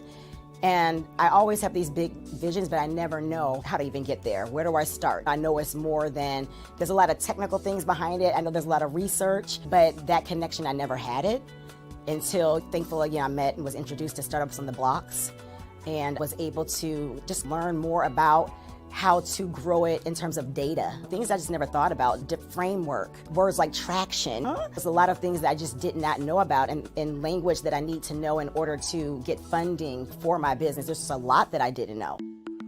I would go to the stores and look online. They didn't have a wide variety of natural hair products about 8 years ago. And the ones that they did have, the ingredients, it would say that they were all natural. And when I would research the ingredients, a lot of the ingredients were not natural. I make everything, my shampoo, conditioner, I have an oil that I make, and I have 2 different separate butters. Like I had some people who were completely bald and grew their hair. It's about giving women their confidence back in their hair. I have this salon and then I have a second salon, and I have my products in about 5 beauty supply stores. So I need a manufacturer to keep up with the demand at this point. Startup on the Blocks has helped my business grow. Send me to different people. I'm able to do different pitch competitions to apply for grants in the community for small businesses. Lloyd's a really good person to connect with. He has a lot of resources here in the community that can help small businesses grow. If you have a product out there and you're trying to go big time, he's the person that you would want to meet with. So it's really important to have some type of support because 9 times out of 10, most founders start out on their own. And to have somebody that has an idea of how the ecosystem works and is able to tap into other resources and bring back to the community, and that pretty much has encountered some of the roadblocks or going through the same roadblocks that we're currently going through and understands where you're at, your culture and how you respond to things is a big help because you don't really have too many people that have access to what we have access to here in the community. And a lot of people believe that you have to leave and go to bigger cities to do the things that we're doing here. But I mean, it's one thing to have exposure, but you have to actually know it's here in the community in order to take advantage of the resources.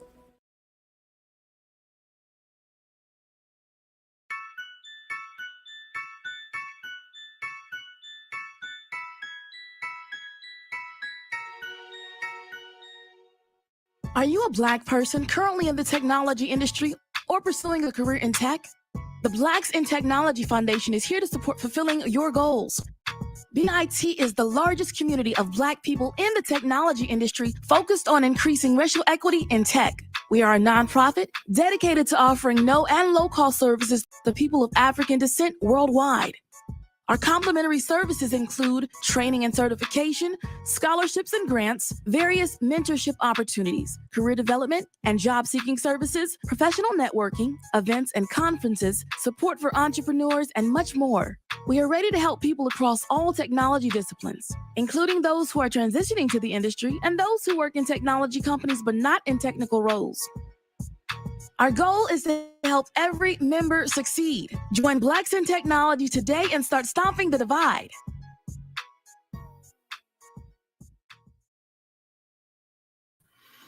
All righty, everyone. So the judges are in deliberation right now.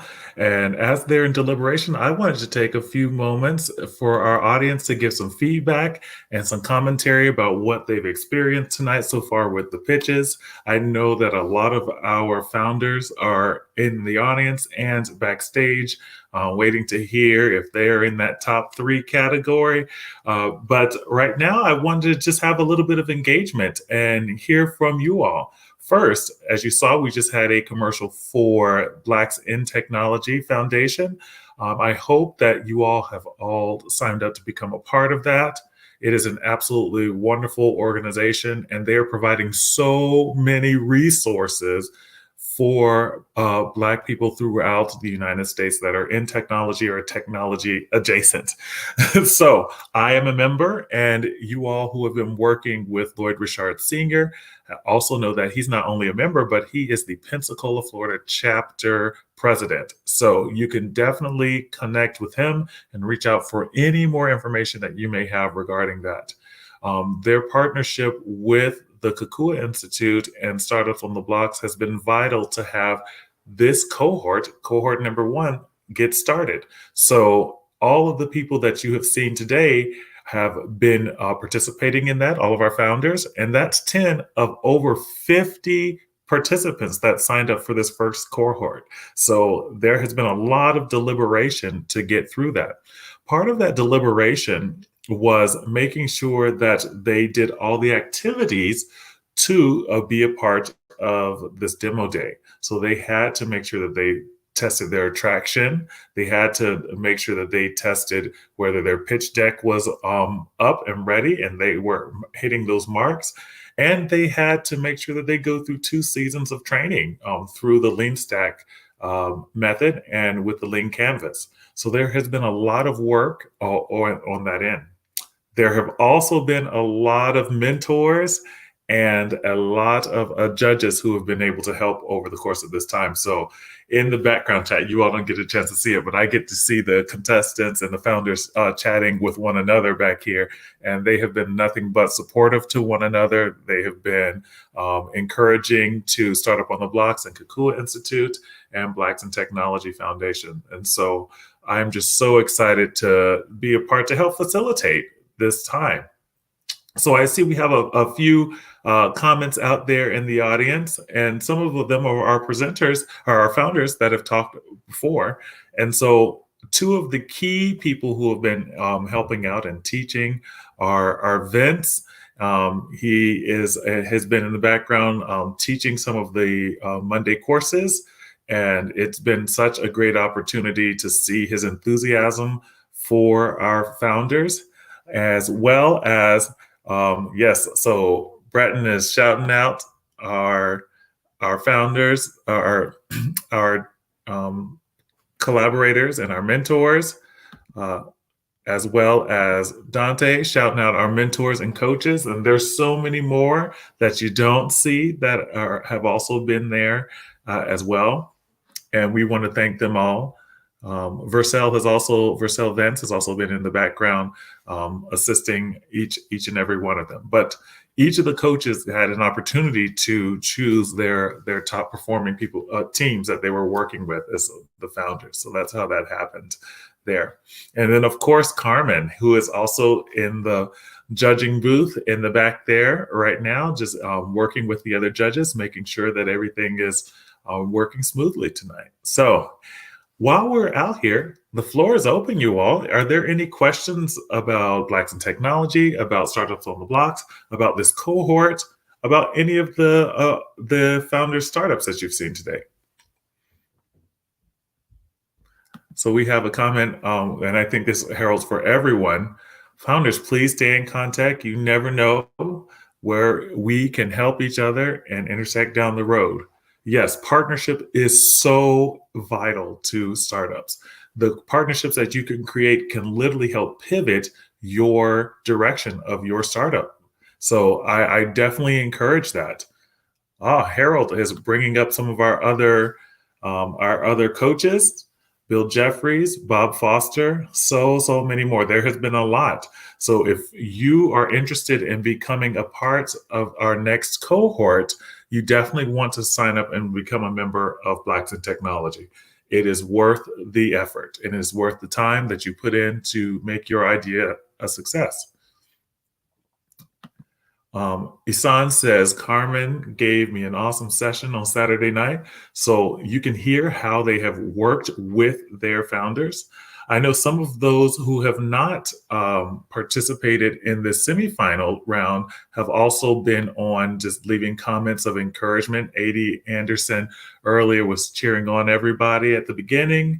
And so we just really appreciate everybody. There's just such a camaraderie, I think, amongst our Black startup founders. And I appreciate that. That's the kind of thing that we need to see in our community more and more, and to create some equity within our organization. Marlena Love has a comment out here. Congratulations, founders.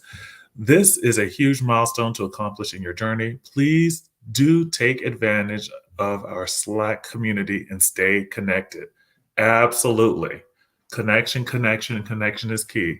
Slack, we love to use it. It's kind of a new thing. I think people are still trying to get comfortable with using Slack channels, but it is a great way to stay connected and in private chats. So definitely do that. Great advice, Marlena. Carmen said, everyone did great. Much respect to Marlena. She really helped show me the way in a step-by-step format. Absolutely. Absolutely. Thank you, Marlena. Some people want a little bit more time to present. I hear you, Breton. But, this is a great thing to address, too. So 3 minutes is not a lot of time to get everything out there that you need to get out there. But in that time, that's why you want to work on making your pitch as succinct as possible. So when you're working with investors or when you're pitching your idea to other partnerships and stuff like that, it is invaluable that you can make it clear, chock full of information, story, as well as what your ask is and how your business fully runs.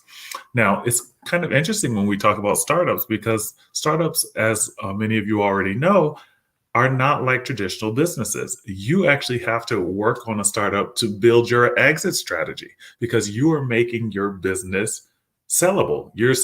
I am saying that my idea is profitable. And to an investor, you're going to show them how you're going to make a profit. So it is so important that you can be as succinct as possible with your pitch. That's why we do these kind of cohorts, because it gives you that opportunity. Yeah, you're going to sweat a little bit, but in doing so, it makes you a better presenter, and it makes you able to get your point across to the people that have the money and the people that are ready to partner with you.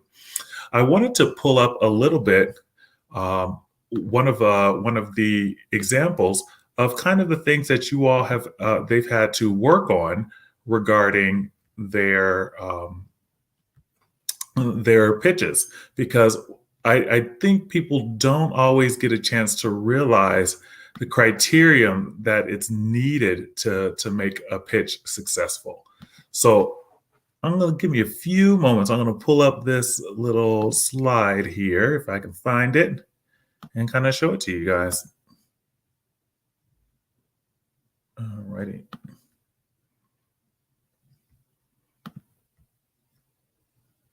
Ooh. I'm not seeing my slide.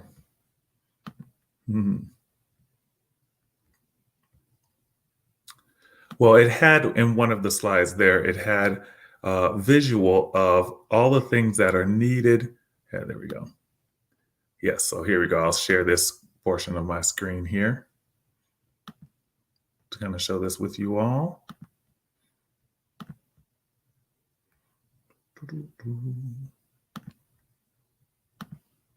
So if we look at these slides, some of the things that they have to have in their lean canvas and a 250-word pitch, a backstory.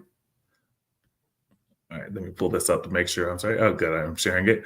A backstory. They want to make sure that they can have the customer problem and quadrant.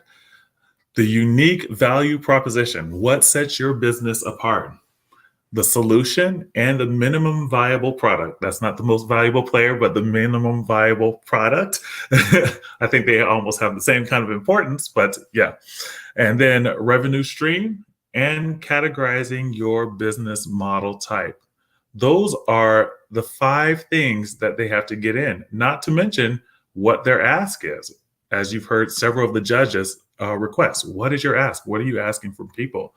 So those are some of the things that our founders have had to deal with over the course of these past 5 weeks. And if you have not tried it as a startup founder, or you have not pursued your idea, this is that time to do that. And Startup on the Blocks has a variety of tools to help you do that as well. So I would love to share a few of those with you before we get started with our award ceremony.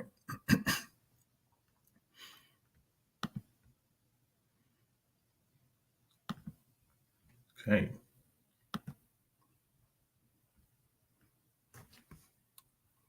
There we go. So let me share this up on the screen. Apologize for that for a moment. Takes a second to get this computer working.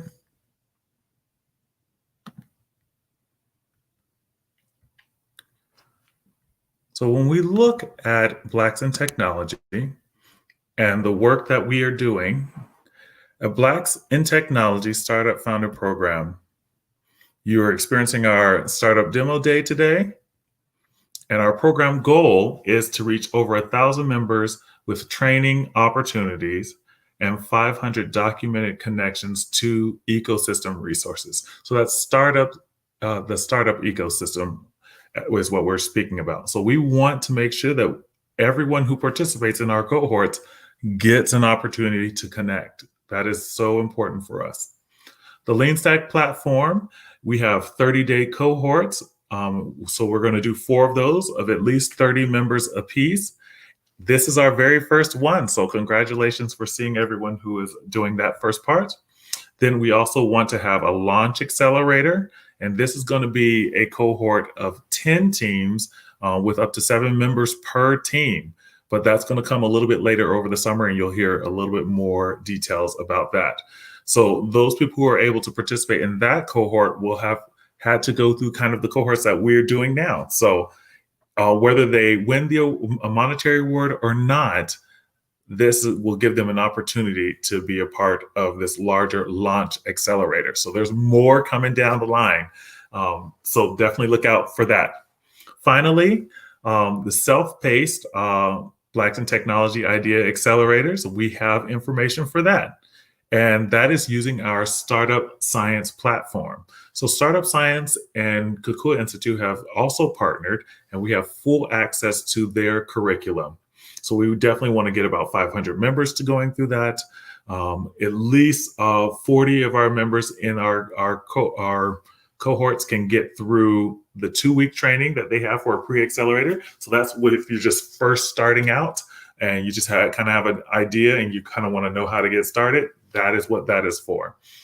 And we want to get at least 70 or so founder opportunities within that as well. This is the structure of Startup on the Blocks and what we connect you to, from your idea all the way to pitch competitions, facilities, startup programs, accelerator programs, ideas, and pre-accelerator programs, just to get your idea off the ground. Finally, just to kind of help you all out, here is our Founders Playbook. Join that first set at playbook.sumultman.com. Lean Stack, already enroll in that. The startupschool.org is a great resource. And there is the code for Kukua for the startupscience.io. So you can join that today. You do not even need to join a cohort, but you can join that and see that information. Last thing I will say is definitely look at creating a profile on fsuccess.com. It has so many free resources for startups, nonprofits that can be used directly to building your idea and not having to pay large sums of money to get some of those big products like cloud services or things of that nature, or domain services. Yeah. And also we have Startup on the Blocks, as you've seen in our previous iterations. We have Startup on the Blocks every Thursday night from 6 to 8 p.m., as well as our coaching times on Saturdays from 1 to 3, where you can literally come to North Rua Street, 300 North Rua Street in Pensacola, and actually speak with Lloyd and other mentors one-on-one, and you can schedule that time with them. So that being said, I've talked enough. Let me go check on our judges to see how everything is going, and then we will be back for our presentation.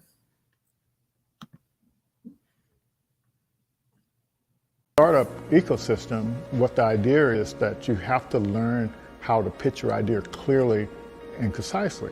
And once you learn how to do that, then you can bring in all the stakeholders and you can get into programs that'll help you and train you on how to build it.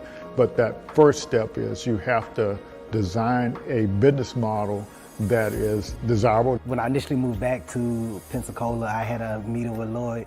Lloyd invited me for breakfast, and I was telling him, man, I still have an idea for the entertainment industry. This is what I wanted to do. He was like, all right, I got Startup on the Blocks.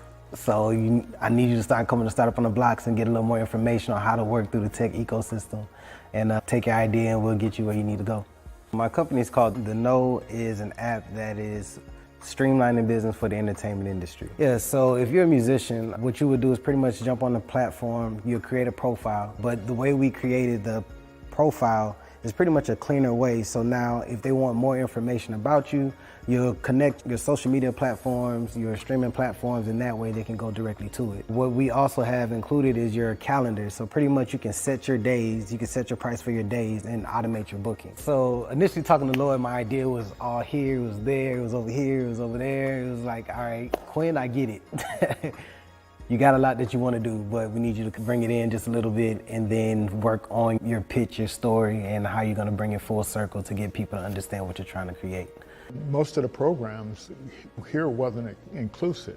And so we said we'll focus on helping founders of color. We also start at the beginning of the thing, at the idea stage, whereas a lot of the programs you see here locally, they start after you're up, and that's not very efficient unless you have, if you don't have a lot of money, you can't recover from your mistakes. And the lean startup system, it actually helps you make mistakes faster before you spend a lot of money. You don't actually start building anything until you got customer buy-in. There was a need for small businesses to bring brand awareness to their business. I see there's a lot of makers and bakers that they're making all of these goodies and these products, but they can't market it, they can't sell it at the same time, and there needs to be kind of like that middleman, that middle person to help bring economic growth to some of the small businesses in Pensacola. So Taste of Pensacola, I came up with that idea during the pandemic when I saw things at that time that Amazon couldn't fulfill. They didn't even have those products, but the local people in the community, they did. And so there was a ton of people coming out saying, hey, I make masks. I'm like, wow, this is amazing. All the local people here that are just as talented that can actually make those products. And so I wanted to kind of showcase who they were. So with Taste of Pensacola, our income streams, we have several of them. We have the corporate America. We do corporate gifting, just regular consumers, different Pensacola natives that don't live here that want to purchase our boxes, like a taste of weddings, distribution. So we also do bulk sales. So for a private airline, if they want some local snacks and goodies on their passenger flights, they will come to Taste of Pensacola and we will source their vendors here locally. And we'll give a small business owner an opportunity to have reoccurring monthly sales. I've always had a really big vision for Taste of Pensacola. I knew that it could go beyond just local. I know that maybe other communities could possibly use the same platform that I'm trying to build. And I always have these big visions, but I never know how to even get there. Where do I start? I know it's more than, there's a lot of technical things behind it. I know there's a lot of research, but that connection, I never had it until, thankfully, I met and was introduced to Startups on the Blocks and was able to just learn more about how to grow it in terms of data. Things I just never thought about, framework, words like traction. There's a lot of things that I just did not know about in language that I need to know in order to get funding for my business. There's just a lot that I didn't know. I would go to the stores and look online. They didn't have a wide variety of natural hair products about 8 years ago. And the ones that they did have, the ingredients, it would say that they were all natural. And when I would research the ingredients, a lot of the ingredients were not natural. I make everything, my shampoo, conditioner, I have an oil that I make, and I have 2 different separate butters. Like I had some people who were completely bald and grew their hair. It's about giving women their confidence back in their hair. I have this salon and I have a second salon, and I have my products in about 5 beauty supply stores. So I need a manufacturer to keep up with the demand at this point. Startup on the Blocks has helped my business grow, send me to different people. I'm able to do different pitch competitions to apply for grants in the community for small businesses. Lloyd's a really good person to connect with. He has a lot of resources here in the community that can help small businesses grow. If you have a product out there and you're trying to go big time, he's the person that you would want to meet with. So it's really important to have some type of support because 9 times out of 10, most founders start out on their own. And to have somebody that has an idea of how the ecosystem works and is able to tap into other resources and bring back to the community, and that pretty much has encountered some of the roadblocks or going through the same roadblocks that we're currently going through and understands where you're at, your culture and how you respond to things is a big help because you don't really have too many people that have access to what we have access to here in the community. And a lot of people believe that you have to leave and go to bigger cities to do the things that we're doing here. But I mean, it's one thing to have exposure, but you have to actually know it's here in the community in order to take advantage of the resources. So I get approached and I talk to friends all the time that wants to either start an idea or hear that I'm actually doing the app and wants to know more information about how are you doing it or what's the process, what's the path. I'm like, man, we have somebody here, Startup on the Blocks, Lloyd Richard. And Lloyd is here, he's a great resource to the community and to founders that's trying to learn the ecosystem. So join Startup on the Blocks. Go ahead and announce it, but if Ira, if you're okay, just to say each of the names, I'll if you're okay with that, and then I'll give each of you all a time to speak about it. Okay. All right. Awesome. See you all over on the other side. All right. All righty. I'm back. So we've been talking, getting all those things situated, and we have some winners for you. Okay, so I'm waiting for our judges to come backstage here. And then we're going to ask a few folks to make their way on back. And so once you hear your name, come back to the backstage thing and definitely be ready to accept your award. So I'll invite our judges, Ira Bates and Miss Savidra, to come on board. All righty. It's been some serious deliberation, yes? Yes, yeah. Yeah. To say the least. Yeah. So we've had several judges in the back, and the scores of the top 3 were very, very close from what I hear. Can you give us a little bit of details about those scores before we announce our 3 winners? Yes, sir. The details are on an average, you're looking at an average of 28.20 for the winner. Right behind it's a 27.8. And then we had a 25.2. And then when you look at all of them together, it was very, very, very close. Yeah, absolutely. So the scoring was very, very tight. And we just want to thank every one of our participants, our founders. Again, we want to thank every one of our coaches. Thank you so much for bringing all of these people through. And we want to thank all of our mentors as well and judges. So with that being said, I will leave it to Ira and Savidra to announce our top 3 winners. All right. Savidra, you want me to announce it? Okay. All right. Yes, So okay. the top number, I'll say the number 1. Better yet, let me start with number 3. Number 3, Date Jar. All right. Date Jar. Yeah, Date Jar is number 3. All right. So that's Breton, excuse me. Breton, yep. Yep, Breton. Okay, so make sure he's backstage. And number 2. Number 2, I want to say that's Langta with Swale.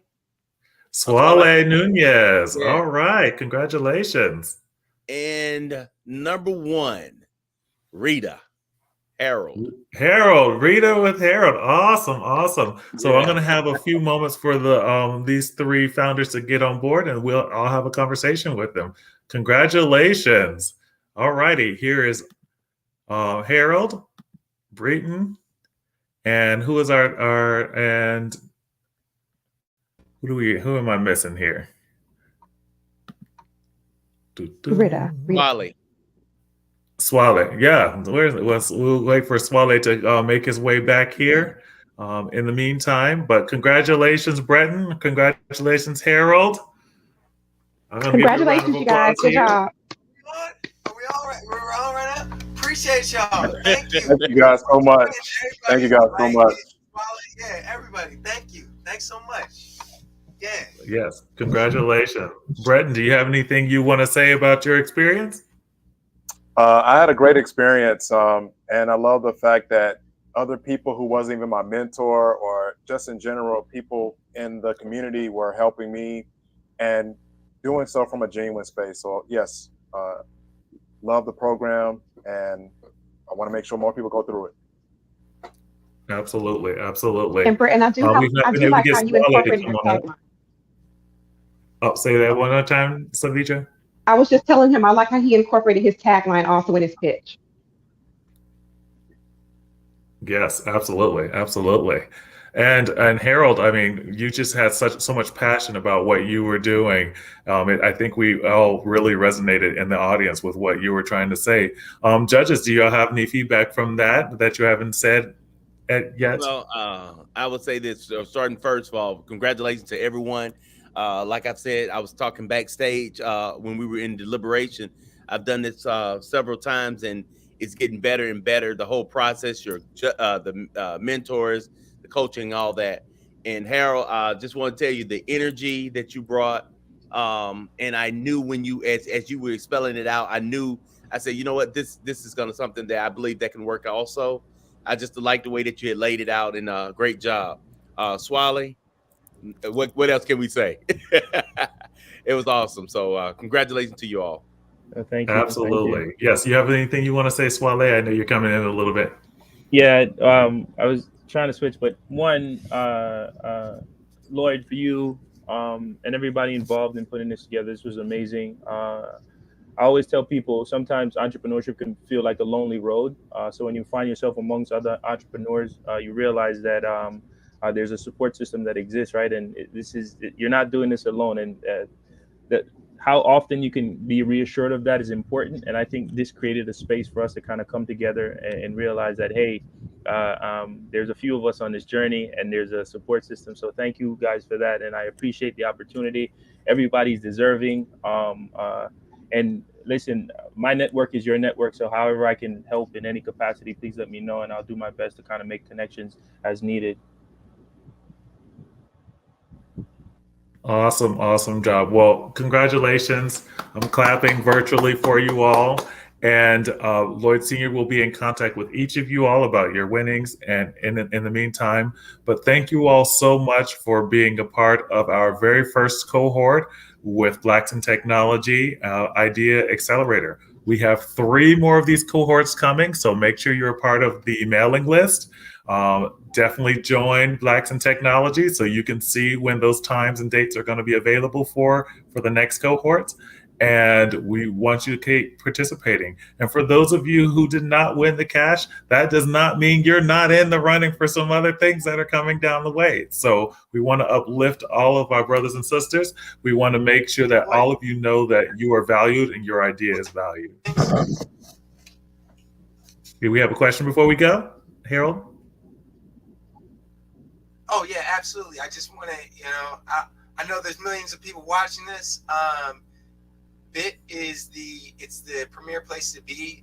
Lloyd is an amazing person. You only meet a guy like that a few times in your life. What's crazy is the few times in your life that you meet a person like that, probably all going to be in this cohort, because every one of the coaches, every one of the judges, as you can see, all the other founders, you don't get an experience like this, right? So the opportunities that they're trying to do in the ecosystem that they're building, Carmen, Vince, Mariana, everybody that is involved in investing, something that you can get, if you have a degree, whatever. So take advantage of this. Other people, real, like we're connected on LinkedIn. We got each cell phone numbers. So it's like, this is one of those things that you couldn't pay for it, right? Like even a master class and everybody's trying to hustle, whatever. It's just really good and everybody's trying to be positive. So bring great energy. And I know the next cohort is going to be even better. Thank you all. I appreciate y'all. Thank you. Yes. Thank you all again. With that, this is going to conclude our live stream of our very first cohort of Blacks in Technology Idea Accelerator. Thank you, Ira Bates. Thank you, Ms. Savidra. You all have been invaluable today with your work and your delegation on such time crunches. And that being said, thank you for all those behind the scenes, Lloyd Richard Sr., as well as Vercel Vance, Vince Corrales. I know he's in the audience. He's going to kind of hiding out, but he's been so instrumental for all. Carmen, yes, Carmen, absolutely. Thank you so much, Carmen. He's also been in the background helping out with the scoring and cheering you all on from the audience as well.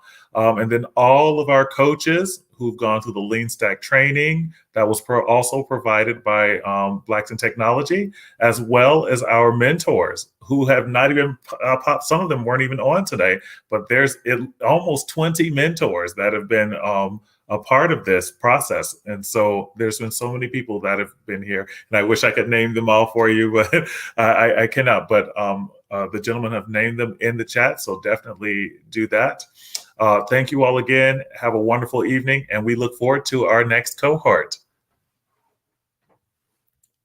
Yes, congratulations.